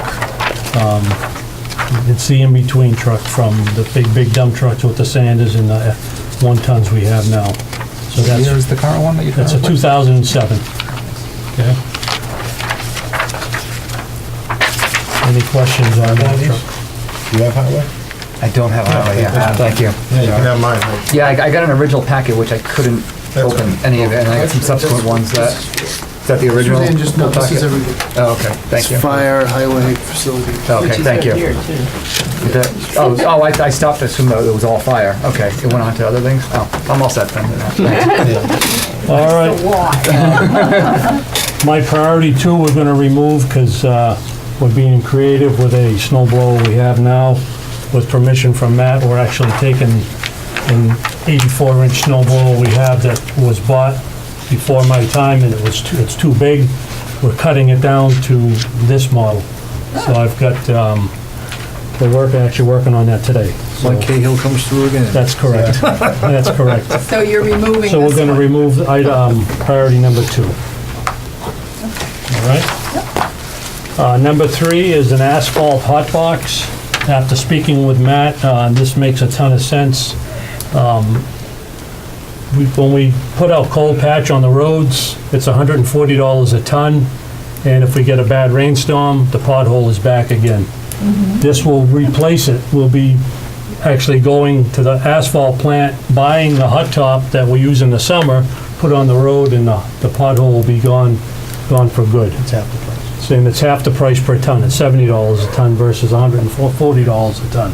There's an initial investment of $32,000 to buy the hot box, but in my opinion, we can buy 4 ton of asphalt. Adam and I have looked at this machine. It can stay warm for 2 days. So you go to the plant, this hot box keeps it warm overnight, and you can put it out throughout the town, and eventually it'll pay for itself.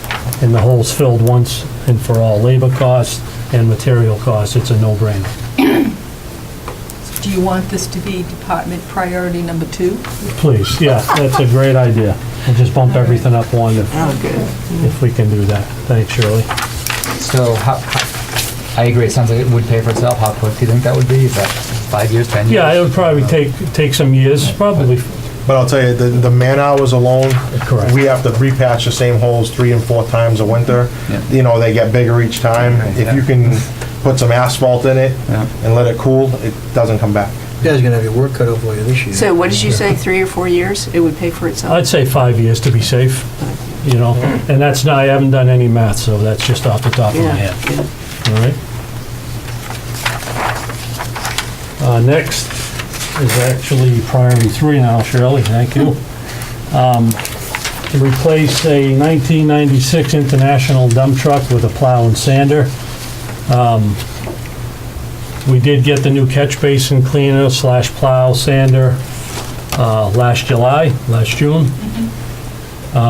This is to replace the last of the older trucks. Again, this is frontline truck when it snows. It's got the 11-foot plow and the sander. We only have 6 of them, and if this truck is down, almost 20% of the fleet is down when we're sanding the road. So this is an important part of the winter operations. Or plowing. Yeah. Oh, yeah, the winter operations, When you stop So- falling behind like the last one. Yeah, because you haven't- exactly. So, looking to replace that. This is a state bid price from International. We will look at other options, obviously, but that is the price, $174,000. Any questions on that one? Next is to replace my other 1-ton dump. It's a 2008 model. It says here 7, I apologize. It's has 90,000 miles on it. Again, the maintenance costs are going up. These 1-tons are a savior. Until 2007, we never had a 1-ton. We had to use the big trucks for everything. In my opinion, that's just not efficient. So this will replace my other 1-ton. Same deal, plow, sander. This will actually have a V plow, which will help me on some of the smaller roads. Same with the other 1-ton. Is this the one you were having engine problems with the day before the storm last week? Correct. Okay. You know, both of these Ford As the- diesels will be the death As of the me. storm was looming. Yeah, you know, they cost you a fortune to maintain. I will go back to the gas jobs in a heartbeat after speaking to other towns are doing the same thing. It's, the Ford diesels unfortunately aren't, as you know, in the ambulance, troublesome. Again, $68,000. Next, priority 5 is to replace the wood chipper. This has been on since 2016. Our current model, 1962, is out of service. It's a danger. I'm not putting 5 cents into that thing. Today, the guys, with all the trees that have been down the last 3 nor'easters, every bit of brush we have to pick up and handle and take to the pit. If we had this chipper, we could go to the job, chip the brush, turn it into mulch, forget about it. Instead, we're handling it and hauling it away, where this would be so much more efficient. It seems like we have more and more of these storms, and we spend so much time hauling brush. This would really benefit the highway department. And that's $67,000. John, what's the issue with, does this, we're all in an OSHA class right now because of the new mandate. Yeah. Would this fall, does this not have the right guards and stuff on it? This has no guards whatsoever. I've seen gloves go through it, cell phones, and you gotta fight with the brush. This new one has an automatic feed. You put it Stop bar. put it near the entrance of the chipper, and the wheels just feed it on in. Yeah, the safety stuff, yeah, OSHA would have a little fun with us with the old one, I'd be quite honest with you. Any questions on that? No. Next is another one of my big dump trucks with the plow and the sander. This will replace a 2001 model, which will be 20 years old at the time of this in FY 2021. Again, I'm going with today's pricing at $174,000. Again, that's one of my big trucks. We have 6 of them with the sanders. Very important part of the operations. We actually have 2, because my next priority is in 2022, is to replace the other 2001 model. And if you guys, anyone, you're welcome to come see the rot on these trucks at the 2001, because they're in extreme conditions, with the sand and salt, plowing out there. You'll see the dump bodies on these trucks are in terrible condition. We patch them as best we can as we go, but again, it's a Makes the sanding 2000. easier, just leaks out the side, is that? There you go. Just hit the right bump. There you go, Brett. Hey, that's, yeah. You're looking for a job. You save money on a spreader. That's right. Drill more holes. Again, that's today's pricing. Next, this is just an estimate to do some remodeling if we get stuck in our same building, to remodel our office. You can hear the wind come through, all through that building. So it's a projected cost of $100,000 for some windows, do a little remodeling in the office. Quite honestly, I don't see us going anywhere in my time that I have left there, but if I don't ask, we don't get it. How many windows, John? 1, 2, 3, 6 windows in the office. Jeez, that's a very expensive window. And some remodeling. Windows, floors, Floor, I mean, electricals, a patchwork. The floor is actually, where his office was a garage.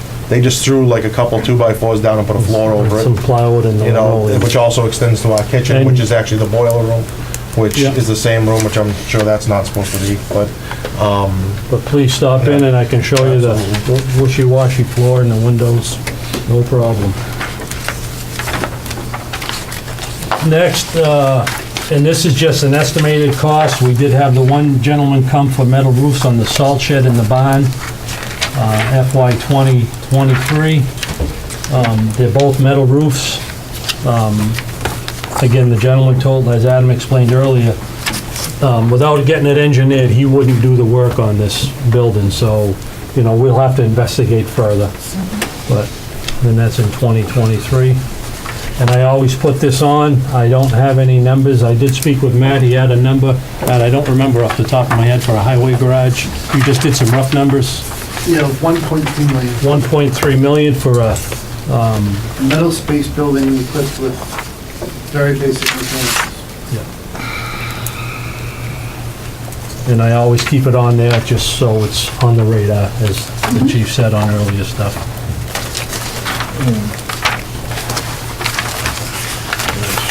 And that's all I had, unless anyone has any questions for me. Anyone have any questions for John? It's all pretty much self-explanatory. All right, so that brings Building Facilities Department. Adam's on deck. He's got two things. Yeah, that'd be nice. Okay, my priority number one, which has been on here, before I started, the gym window replacement. They estimated, all my prices are estimated, until we hire an architect, engineer. We never know the unforeseen or unknown. These ones were put in around the 1950s. There's 13 large windows and 5 locker room windows. Again, we have 10,000 that we received last year for lead and asbestos testing on the windows to see what we have, just to help us out with the with that portion of it. That's in front of the Building Facilities Committee right now. Again, I have 95,000 on that. Again, it's just an estimate. It was sometime before 2014 that this was on there. My number two is the main roof replacement here. We've had an insurance claim because the roof is leaking. We've patched it. Again, it's getting worse. It's getting to the state that the gym roof was in, with all the fasteners gonna poking through the rubber, any kind of weight. I'm sure in the spring, once the rest of the snow melts a little bit more, I'll have a leak up on the second floor again. The gentleman's getting pretty good at coming in for me as soon as I find them and patching as many as we can, but it's all the fasteners are sticking up right to the rubber. That roof was put on in 1995. It was a 15-year roof when they did it. There is an old tar and gravel roof underneath it. We're at 23 years right now, and it's something that's gonna definitely have to be done. Again, there's 2 large abandoned vents on the roof, an old roof hatch, and stuff like that should be taken off. There's no reason to have it on there. It's just a reason to have leaks inside your building. That was $325,000. Again, that's an estimate. That was my number 2. Number 3 is police department windows. I have $140,000 for the police department windows. Right now, they were put in I believe 88, 1988. Oh no, I have 92. The screen that we found said 1992. That was when it was manufactured. And the wood's starting to rot around the windows. I am going to have them painted, scraped this year, and try to fix as much rot as I can, because I don't foresee us having the money to go through some of this. I mean, I'm hopeful, but I've been waiting to see it before I spend the money. It's going to be like $4,000 to repair the rotted wood, scrape them, paint them. Still not going to fix the issue that the windows leak. Some of them don't even open anymore. You can't, Brandon can attest to it, you can't open them, and they don't shut if you do open them. That's true. So, you know, it's definitely something that's going to have to be done. Again, if this building's not going anywhere, and it's a pretty sound building overall. So this is stuff we're going to have to put in. That's number 3. Number 4 is the municipal center air conditioner replacement. This is just the municipal center. These units, my air conditioner company goes, I don't know what you're doing to them to keep them running. He says he'd like to know the secret, because we're at 28 years, and he says at 20 years they should be gone. He says, and every year I keep putting money into them because we don't have the cost to replace them, but this would replace the air conditioner outside, the unit inside, you know, the piping, no ductwork, but the piping that goes to them, it'll all have to be replaced. A lot of them are the old style that has the old refrigerant that you can't have anymore. I think I can't remember the name of it, but, yeah. Does this include the cost of disposal? Yes, this was everything. Again, this was their price. This is the company that shut me out on quotes now, because I've asked since I've been doing this for 5 years. Now and I haven't had it replaced yet, so they don't want to spend their time every year doing it. So again, this is an estimate. This is just for 3 air conditioners. There's one for the front half of the building, one for the rear half, and one for the resource room, Matt's office, Suzanne. That's all this is for. There's one on the roof, there's 2 out back there. Adam, how do you deal with that when a year goes by? Do you just add 3%, 5%? Yeah, that's what I've been doing. I've been trying to, I ask him, I have a relationship with him. I ask him, what's the markup? What do you know? And he'll give me an idea, 3 or 5%. If it's, like he told me the other day, it's getting busy. And he says the prices are all going up. The senior center went up. Luckily we got that in at the right time. It was winter time or close to winter. It was a great time to do it because now it just went up. I think he told me it was 4%, starting out 4% this year. So I've been trying to keep it like that. Again, let's hope it stays that way. But again, I don't know. It's tough asking people for things over and over again when they don't want to give it to you. Yep. Okay, number 5 is the, do you have a question, Cheryl? I'm sorry. Okay, all right. Number 5 is the post office senior center windows. We have 64 windows in that building. 265,000 is just an estimate. I know those windows, most of them are original to the building. I'm sure they have lead, old window weights. They definitely would have to be environmental testing on those windows. This would add screens to a lot of them. I know the post office, as part of their lease, they can add things to the lease when it comes up again. Why screens? If you're doing air conditioning, Sometimes they shut the AC off and open the windows, which is fine by me. It saves me money that way. Saves me electric money. So, but I mean, the screens, the senior center has the smaller windows in the bottom.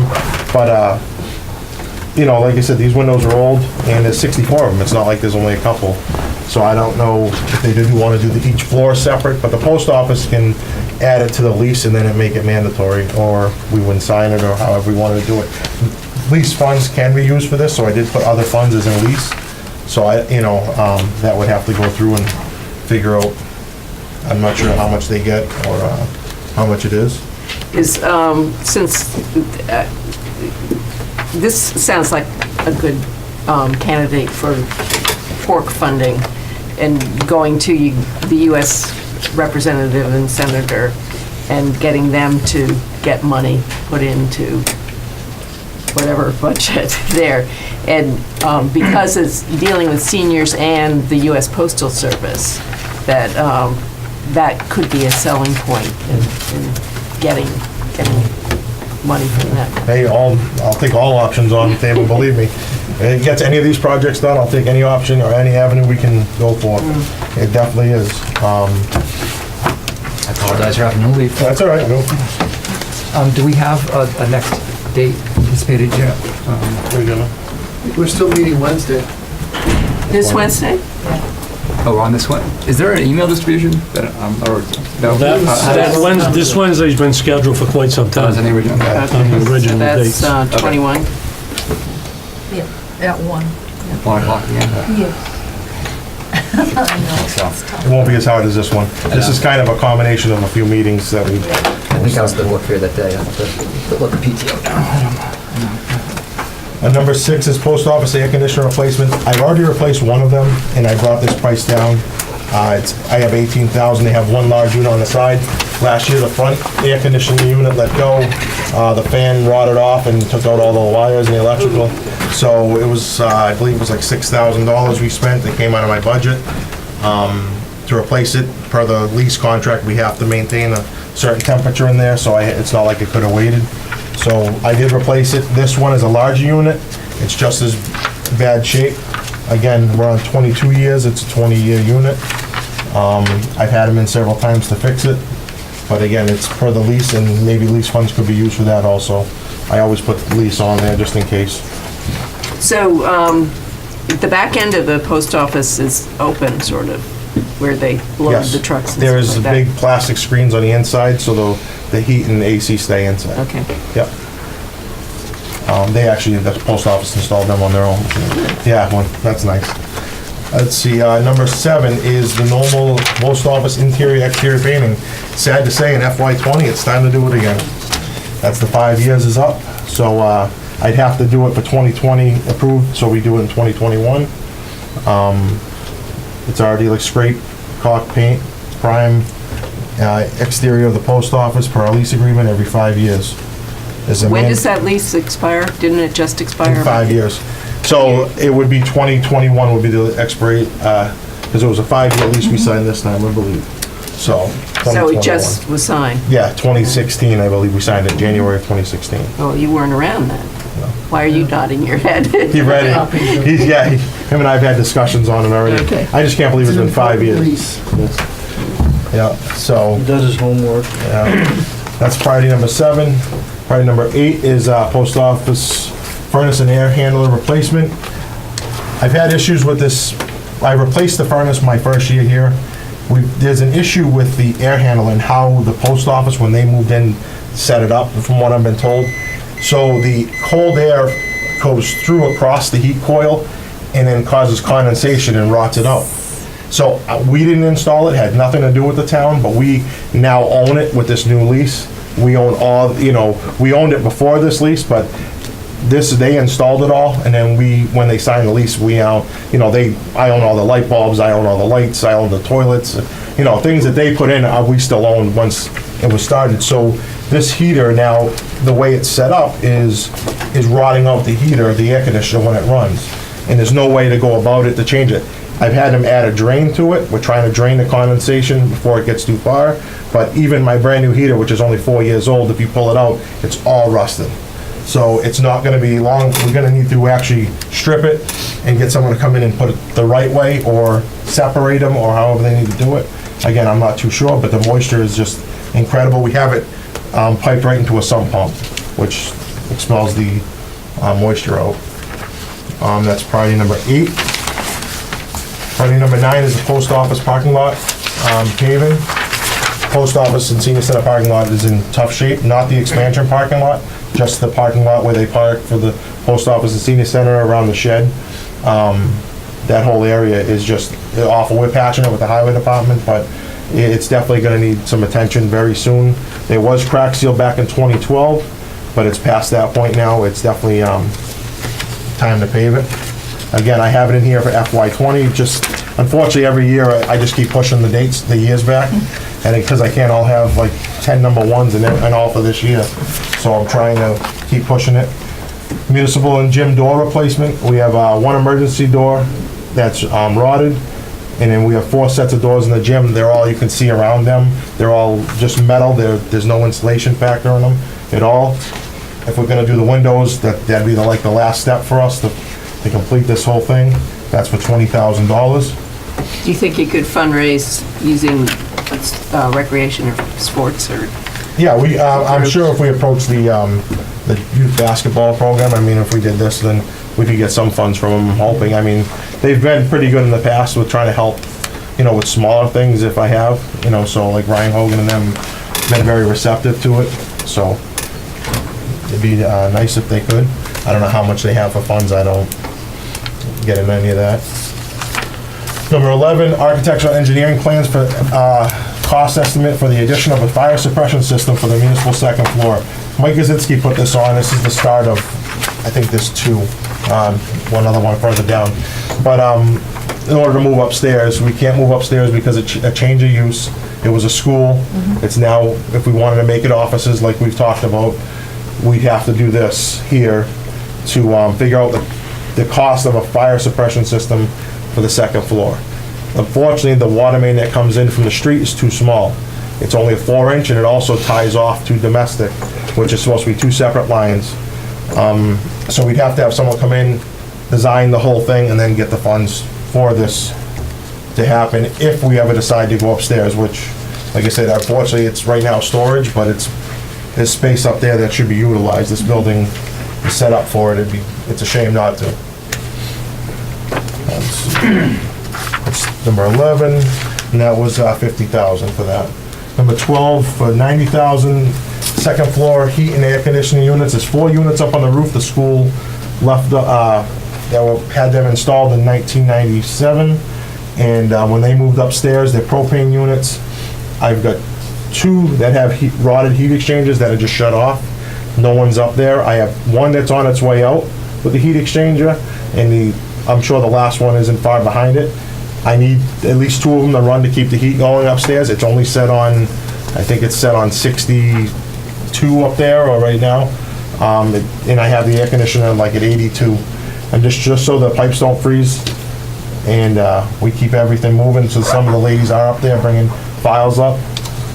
And so they're in very poor shape, and we're gonna have to address that rotted heat exchangers. Right now, it's like $12,000 for two. I don't have it in my budget in order to fix them. Again, it'd be $90,000 to replace the 4 units themselves. Of course, we'd have to have a crane because they're on the roof. There's no way to put units up there to do it. So that was number 12. Number 13 is architectural plans. This was the other one from Mike Gazinski for the second floor. This was just plans to renovate the second floor and the first floor and where we could utilize space. Mike had this all put together so we could expand offices and give them the room they need.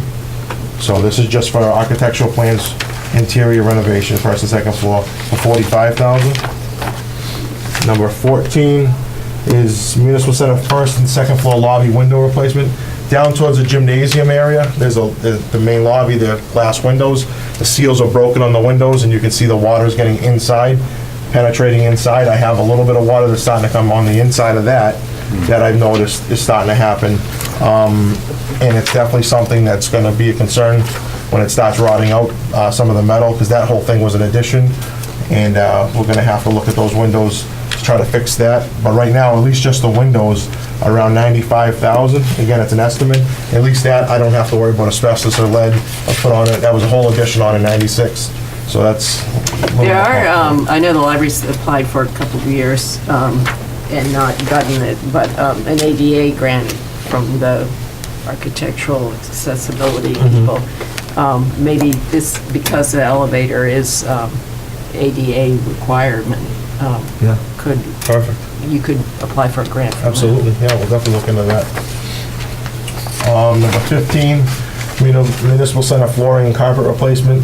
This would replace the entrance flooring and the hallway carpet, and the carpet, up into this room, men's bathroom flooring. I don't think the men's bathroom flooring that's still from the high school.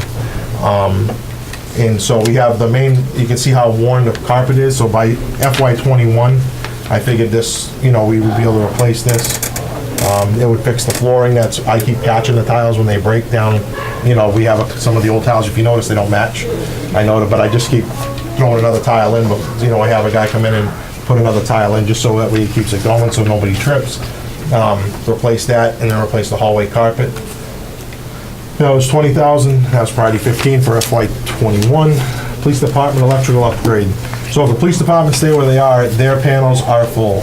I can't add anymore. I think I've stolen enough from them over the years, like Gene's office, for some reason. The panels are the way they were wired before I was here. Some of the police department stuff is on the municipal side, municipal's on the police department side, but they can't do anything and add anything more. We wanted to add a little heater. We couldn't. We don't have the space. So basically, they're at 100% max right now. And if they're gonna stay there, we should look into upgrading some electrical panels and some of the old wiring that they have down there that was left from the original building. That's FY '21, Friday 16, $95,000. Police department air conditioner replacement, they have 2 units. One, that they're gonna be, by FY '21, are gonna be at their replacement, time to be replaced. This was on before 2014 with Ricky, and that's $30,000 for that. That's FY '21, 17. Yeah, there's an awful lot of, you've got the post office, you've got the police department, you've got a lot of different, the library's air conditioning is ups and down. Exactly, yep. Can't you combine all the air conditioning together and? I'm sure we can. Absolutely, and go out to bid in one big package, absolutely. Well, it costs a lot of dough too. Yeah, that's what it comes down to, and unfortunately, these are all on here, and if none of these get funded this year, it's just another year it goes back. At my 5 years, we've done a few things, but it just keeps piling up, and municipal first floor electrical, I've got 7 electrical panels from all different decades, it's not, it's just how it works. We have some from the 50s, 60s that are towards Matt's office. I don't even know what they are for. My electrician looks at them and panics. He's like, I'm not touching anything in here. I don't know what it goes to. So that's just, it's sad, but because they're not labeled right, they're not, and no one knows what they go to. So, we have panels that go downstairs. Some like Gene's office is down in the police department, but Cheryl's office is down in a little panel, a 6-breaker panel down in the basement. It's just nothing makes sense. I don't know why they've done it this way, but it's wherever they just needed to add something, they threw a panel in and just did it. But again, so that was this whole building. This would be just the first floor, 185,000. But if you ever did this, it'd be done, and you wouldn't have to do it again. That was priority 18. Again, that was on there from 2014 or before. Fire suppression system. This is the other part of the architectural engineer for FY22. To replace the water main from the street, add sprinklers and piping, and all associated items to expand the sprinkler system to the second floor for office use. So we would have to hire an engineer, get the plans, and then we'd have to better them out at that point. This is just to keep it on here, because I feel that you're gonna eventually need to go upstairs.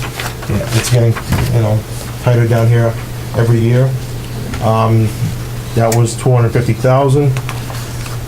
Let's see, priority number 20, 150,000, second floor renovation. This is to renovate the second floor. Again, this was Mike Kaczynski's, 150,000.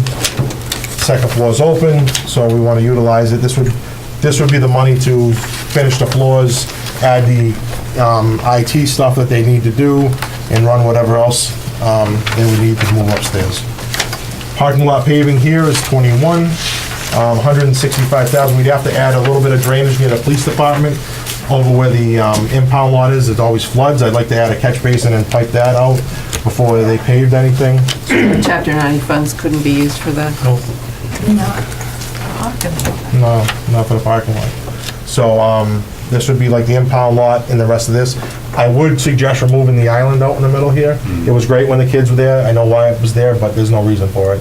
It just takes up space, in my opinion, and you can make them expand that parking lot so much more. That would be it. So again, and you'd have to make sure you have an engineer if you're going to add any drainage in other spots, like in front of the police department ramp, the water runs down the ramp, which isn't a good idea. And, and then luckily that little drain's there, but it doesn't always hold, and it comes in the front door. Right. So that was 165,000, priority 21 for FY22. FY22, 70,000, priority 22 is elevator wing roof. Again, that was from that one says it was not installed in 1995, when they put it on, when they first started that whole construction. So it's a 15-year roof. We've had a little leaks with it, nothing serious. So that's kind of why it's as far back as it is. Is it a flat roof?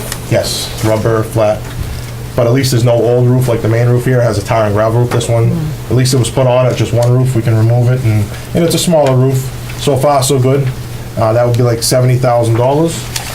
The senior center electrical upgrade, FY23, department number 23, department priority 23.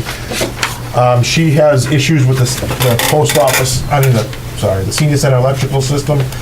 I'm assuming they must have upgraded it at some point because the panel looks newer, but it doesn't hold a lot. And like if they have things going on, she pops breakers constantly. If they have bingo or anything, it does. It pops. Yeah, I don't know how it shuts the machine off in the middle of bingo, but it does, and she has to call me. So the more they keep getting bigger and bigger, this is going to be something that's going to come up. So that's why I have it on there for FY23. That's around 85,000. And no, I have two more. So I was hoping I was almost done. Number 24, $60,000. So the town hall does not have a backup generator. The police department does. The town hall does not. Something that we've discussed, I've had discussions with Mark Dunleavy, is we've tapped into their generator right now for our heating system.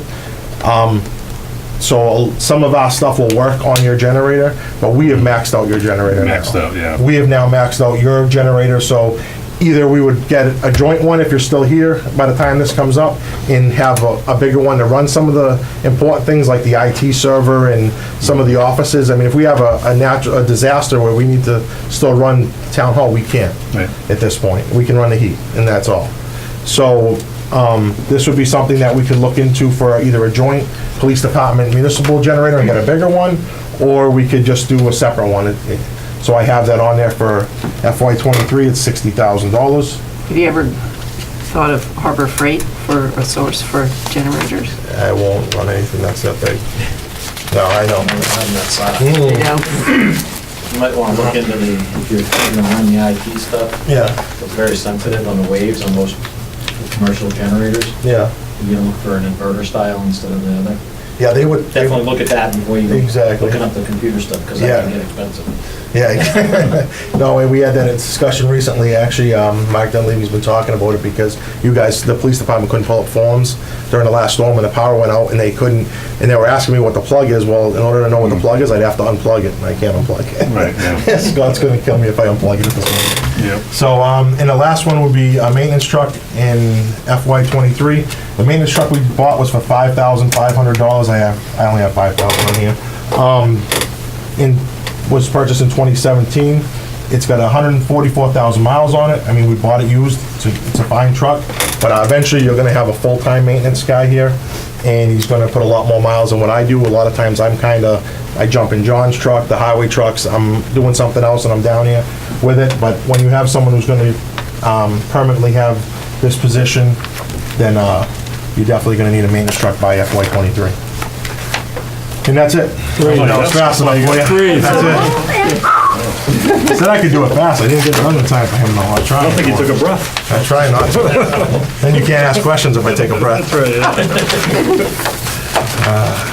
All right, thank you, Adam. Anybody have any questions for Adam? I didn't think so. A lot of research for a lot of Yeah. good work. Absolutely. Yes, good job.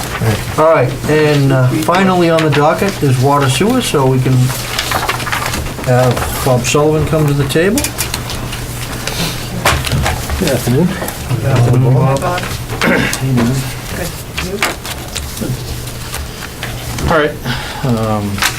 I've got the same ones that you've all seen before.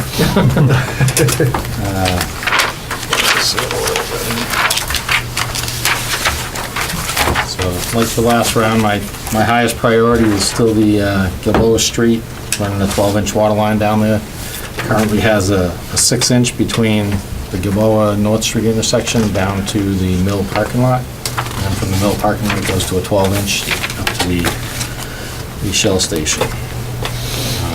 Chief, as you can attest to, there's really not enough capacity for fire protection down there. I mean, we can handle a municipal fine, but when it comes to the fire protection, that's kind of the key line we need to get to. Yeah, we lost water pressure on a July 4th fire we had down there. We had plenty of water for about an hour, and then all of a sudden, nothing. So, I mean, this would be key in fixing that problem for the fire protection. It would also give you the advantage to start working towards developing down that end of town. If they do ever move forward with that connector road, this would be a step in that direction. Question? Yeah. So, town meeting Those- funds and, Yeah, split. I know Ellie always wants a definitive number, but as I always say, it's something that we're up to discussion for, to determine where we think that lies. Like I said, I don't always think. Yeah, that- the user, that's who I think, right? Yeah, Yeah, yeah. yeah. Thanks for reminding Not me. not many times you see a useful life of 50 to 100 years either. right, Yeah, I mean, but water lines are typically that. I mean, the line that I'm talking about replacing is from 1909, so it's over 100 years, so. The important part of that, I think, I know fire protection, but also we've been talking about business so much in this, trying to do business, and they need that. They want to see that. They're not going to even look at a piece of property unless they know what's in the street first. And that's key.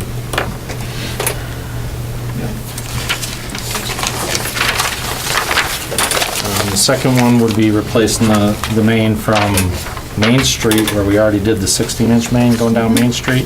So to make that connection between those two lines, from Main Street down to there. We are looking at including a couple pieces when they do the bridge repair, that culvert that recently failed. So I'm gonna look at replacing it with the bigger pipe now on that section that they're gonna replace now. So that will be a couple pipe lengths towards achieving this to begin with, so we'll fix a little at a time as we can when these projects come up, but that would be the next one on that line. And it's the same thing, it's just to get more fire protection down in that end of town. The third priority would be the wastewater system master plan. I would hold off a little on this one right now, just because this year we're in the process of evaluating the entire sewer system. So we're jetting and cleaning and inspecting, so that we can come up with a full report on what the status of the entire system as it stands is. And then that'll give us a better idea on which ways would be the easiest to expand. And I mean, the wastewater system master plan would just basically give us an idea of what makes sense to be the next steps. You know, is it increasing the size going down to where the connector road would be, or would it be going down Davis Street? Or, you know, a lot of that depends on what you guys see here as to plans for the future. You know, if they're planning on expanding, or, you know, some of them I talk with John all the time, whether he's paving, you know, we want to try to do any of these water main replacements or sewer improvements before he paves. We don't want to see him pave it and in 2 years turn around and dig it up and wreck it. So this would just be to put a plan in place. You don't have one right now. Right, we don't have any plan. We have a max build-out plan, just says what the maximum would be for the whole town. But that's not a master plan. That's, you know, master plan would identify where the areas you should focus on, as opposed to, here's everything you could do. This focuses in saying, you know, by this year, you should be looking at trying to expand this, or... And it's not something you could do. No. No, that would require an engineer, because they gotta do all the elevations and, you know, to get the correct pitches for the water to flow without putting in pump stations, or whether you have to add a pump station. Just a lot of stuff that's kind of beyond my scope. I mean, I would have a lot of input into it, just to tell them where I see things and where we would think the focus should be. But no, I wouldn't do the design on that. Anything else? I do believe at one time, some years back, there was some talk of maybe tying in with Uxbridge if it went down Davis Street. Any discussion? I don't think they go that far. I don't think Uxbridge is anywhere near there for Okay, some. because they were coming up. Yeah, I don't think they I don't know ever if kept they going. came on. They ended Asian Check. The what? That's their last hydrant, isn't it? Are they that far up? Yeah, they're up at, yeah, Really? we laid in from there. But Oh, for water Water, yes. or sewer? Water. Sewer is what I was thinking. Okay, Yeah, maybe no, that's I could- water. We already mapped Okay. out the entire water system, and I Yep. also went to see where the closest interconnects would be. Sure, Between Uxbridge, Whitensville. okay, So we have those on our map, where Oh, the good. closest ones would be. sure. The one that would make the most sense would probably be with Whitensville, if they did that connector road. We put an interconnect in, that way, if they had a problem, we could supply. If we had a problem, they could supply Not us. far at the end of North Street now, they're off road either. Right, they're on that, the We- parallel road Yes. that we're gonna try to That all down, connect. Yeah. Okay, thank you. And then the fourth one I had would be continuing up North Street. So that would be where we intersect the two new lines that I previously spoke about, and then to continue with a new line going up North Street to increase that size. And that would also put us towards, if they did the connector road, where we would loop around Exactly.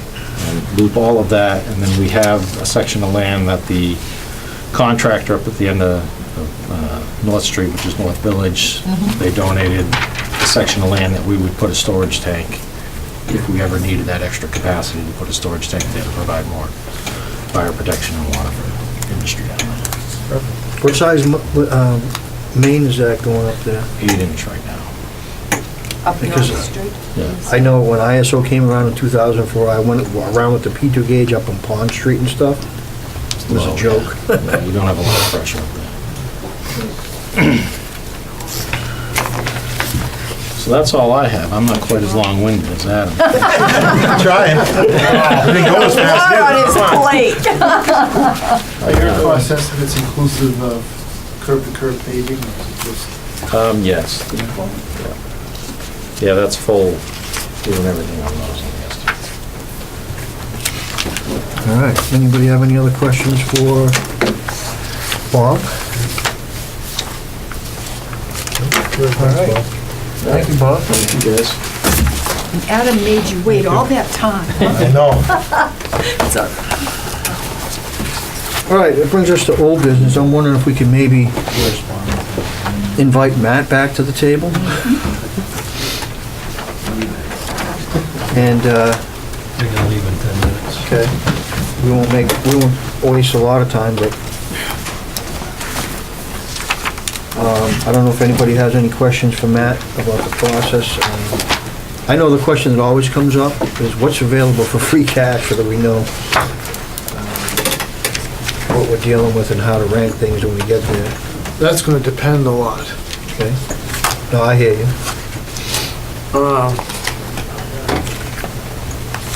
Because snow and ice, we're substantially over the budgeted amount.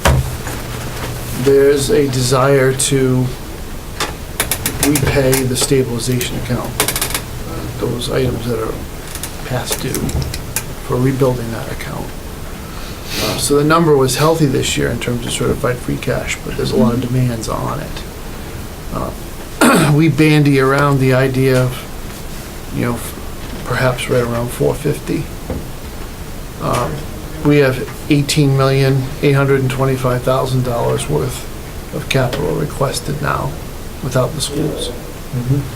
If you were to net the 3 building projects and say we wouldn't do that with free cash anyway, it's a debt exclusion conversation. It's a bigger conversation between the police station, the library, and the DPW, the highway barn.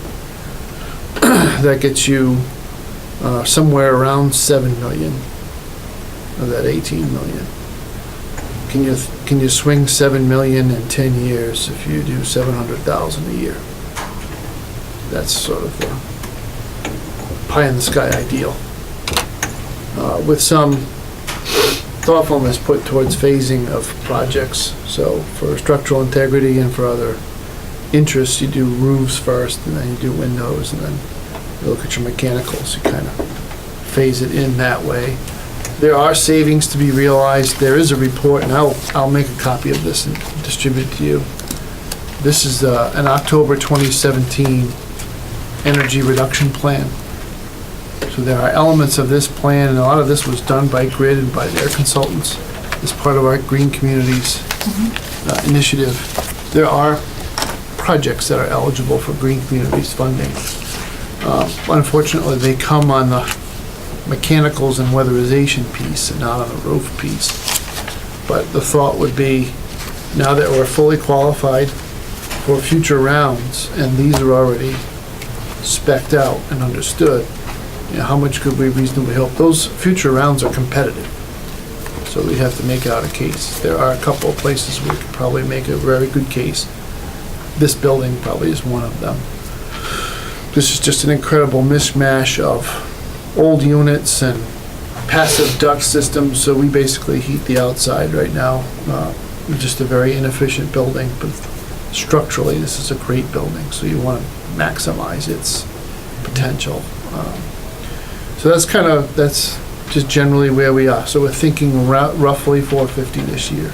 The problem is, and this is where it really comes down to what town meeting decides and what the town decides it wants to do. If we don't engage in any override activity, and we're still, remember, the basis is worst case scenario. So the basis for budget analysis is that there is no override, and we have to make do with the resources that the town makes available to us. In that case, the dependence on free cash will grow exponentially, even in the short term, and there will be nothing. It will all go into the operating budget within the 2-3 year time frame. If an override gets any kind of support from the town and is sized accordingly, we would have the ability in the short term to do substantial projects. And then as we looked out towards fiscal '22 and fiscal '23, we would have to, once again, even with a substantial override, you would still need to start putting money back from free cash into the town. But the appeal of that is that there is some merit to saying that at the end of the year, we do turnbacks, but we have revenue, we budget revenue very conservatively, so if we're over, that's all taxpayer money. It should go back into operating for stability. some portion of it. So I think there's a there. People ask me, and have asked others, what's the size of an override that would get us to some sort of stability where we keep the library open, we can give the schools a little something so they can at least fight back and be competitive. We ballpark that at 1% a year over year. It's about a $1.5 million override. It's around about what we've been asking for before. And it goes down the tubes. So that's the best I can do is, in a way, I'm confirming what you already know. The difference is we look at it from a 5-year time horizon. And So at one point, there was $450,000 for capital only for this year. If we were for this If year. we were in the fishbowl and we said Yeah, the yeah. definition of success is only getting through this year, Mhm. that's what you would do.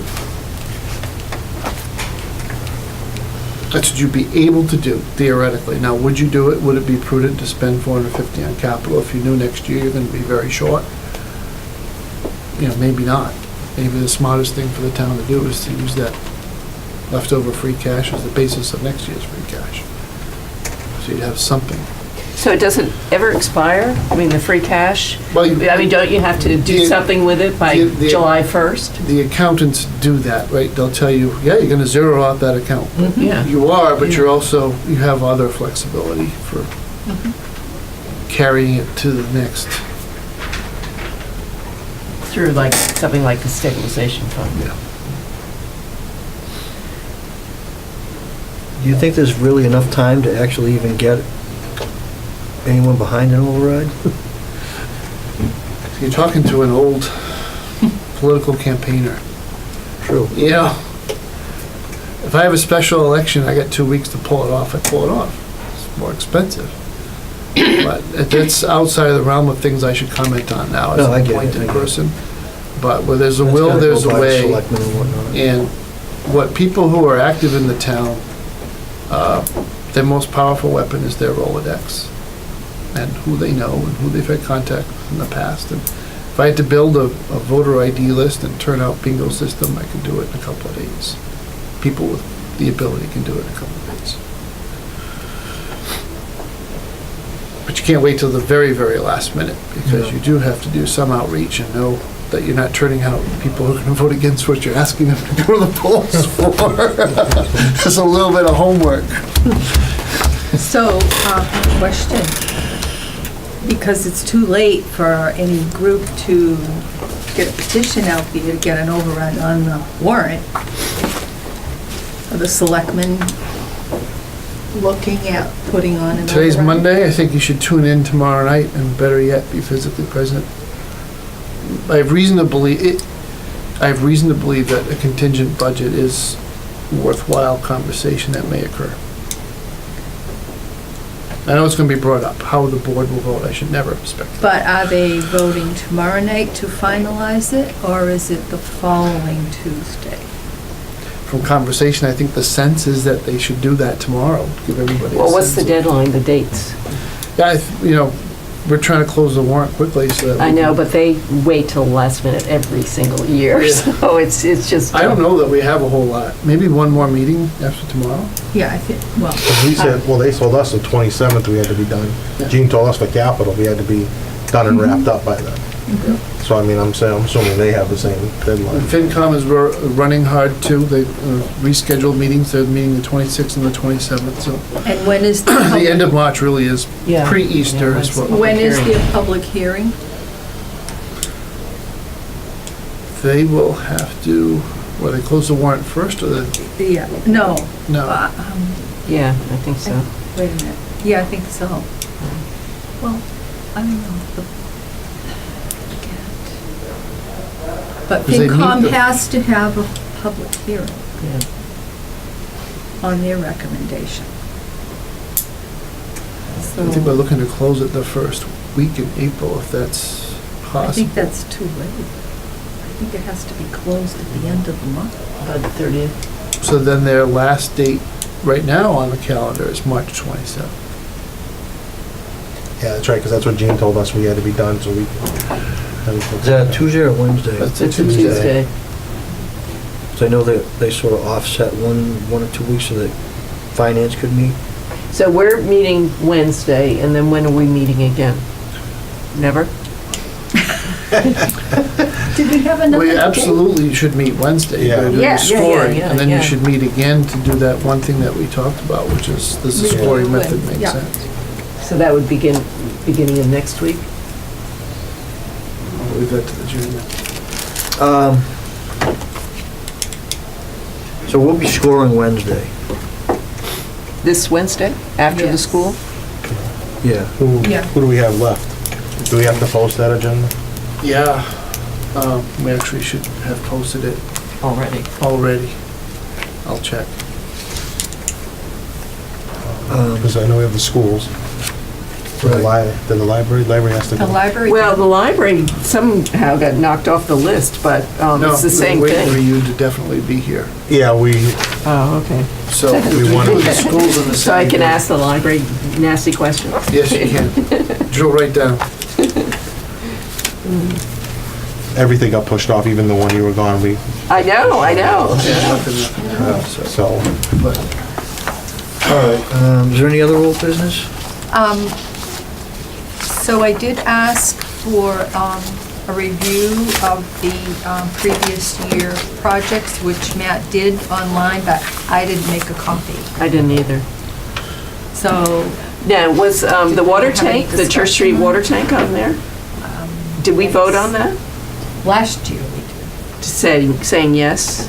I believe we did. I thought we did too. Was it- It's not been painted. Nothing's happened to Was it. it Church Street or Franklin Street? No, it's Church Street. Oh, okay. However, if you remember, in 2014, we voted on the pump station, and that took 2.5 years, 3 years to get done. And we voted on that based on that it was a life safety issue, if you remember correctly, because we were worried about someone getting electrocuted because it was filling up with water. Oh, Yeah. Remember Just that? have to talk I to sure Bob do. and Find out. because, yeah, I think it was remember that. Paula and I Yeah, that really, yeah, you and did. you sent a letter. I actually went and took pictures and Yes, you went did. down in the I mean, that was ridiculous. confined space. That was a safety issue. Absolutely.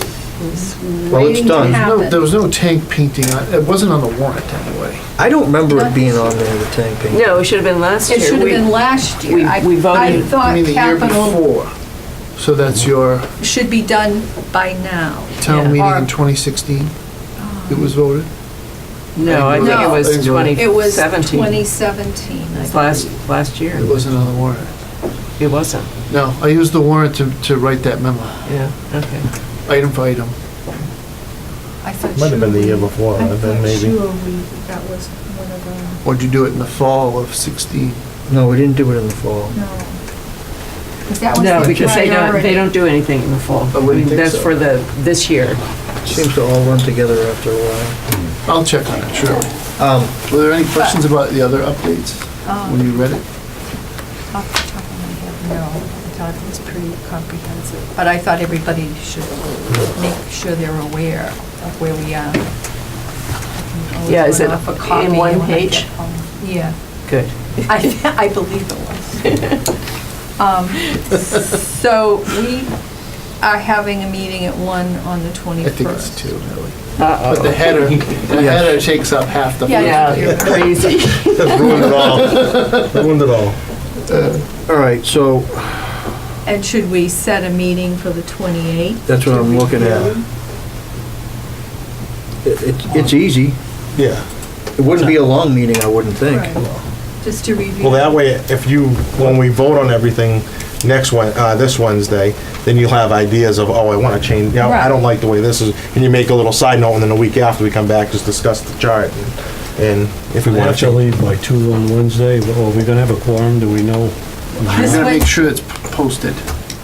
When we did this schedule, I thought we were gonna have all the agendas like to the town clerk. I don't know that she's got this, which would mean the earliest we could meet would be, No. 3:30. You want to go check? yeah. I will do that. What, for Wednesdays? So we know This- this Wednesday? Yeah. Not on Thursday. Well, Oh, she hasn't gone. let me ask you this. If we can't do Wednesday, well, we'll find that out, but No, we said if The earliest would be 3, oh, no, that wouldn't work, unless we met at night. I'll be honest with you, it might be just, since you have a quorum here now, if you can assemble a quorum for Thursday, and then we won't play games with the posting, and it'll be 1 o'clock in the afternoon. I have an appointment at 3 in Thursday, Worcester, so I could only be... I can't, How about the morning? no, maybe. Morning I could do. Morning's better.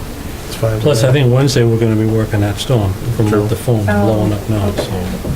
Is this I didn't want to look at my phone. I figured Is it that- coming back in now? Yeah, why not? Why wouldn't it? It can't just go away. Yeah, so it sounds like we'll be working anyway, so. All right, so Thursday morning? Or Friday Thursday morning? morning's wide open with I me. can't do Friday morning, we Friday. got that OSHA thing. And I All can't do right. Friday, I have an appointment with. Thursday morning. Worcester. 10? 10? That's fine. Yeah. Perfect. Thursday morning 10, it'll get posted now. We'll have plenty of time. We need to post it tomorrow morning. And so we're not doing No Wednesday. a Wednesday. And we'll let Brett know, I'll let Brett know. Storm watch till 8 AM, on Thursday. Great news. But what are they talking about for? They're just saying the storm watch till Thursday morning, 8 AM for southern Worcester County. Are they saying like 3 inches or we One get pound? of them was looking at What's 2 to supposed to go out 4. to sea? That was yesterday. Yeah, it was supposed to be The nothing. first storm is going out to see that there's a second storm. That's not. And it was anywhere from 3 to 6, 2 to 4. So are we doing the 28th also? You still Wednesday. should. 28th is good. You want to figure 1? It shouldn't be a long meeting. Yeah, Is that good for you, Sonny? Yeah, one, it's not a long Time, meeting. just so that. All right, so and. Thursday morning at 10. Could we find out when the warrant is closing and when are the selectmen voting on this warrant? Is it the 27th? That's positive. That's the week. And the hearing for the Public hearing for FinCom. FinCom? If you could send us an email, or it should be Monday. Yeah. 28th. And when are you going to post the budget? When, after the selectmen vote, I guess? No, as far as I'm concerned, it's done. It's a matter of hitting the print button. Yeah, but it would be nice to have it online. You know, it's something more easy than it is right now. It's like pulling teeth to figure out what's going on. Yeah. Which shouldn't be. No, it shouldn't be. It shouldn't be, I agree. All right, any other old business? Any new business? None. All right, so when we meet Thursday, those of us who had items on capital last year, we can sort of give a summary of where we're at with those things if you want.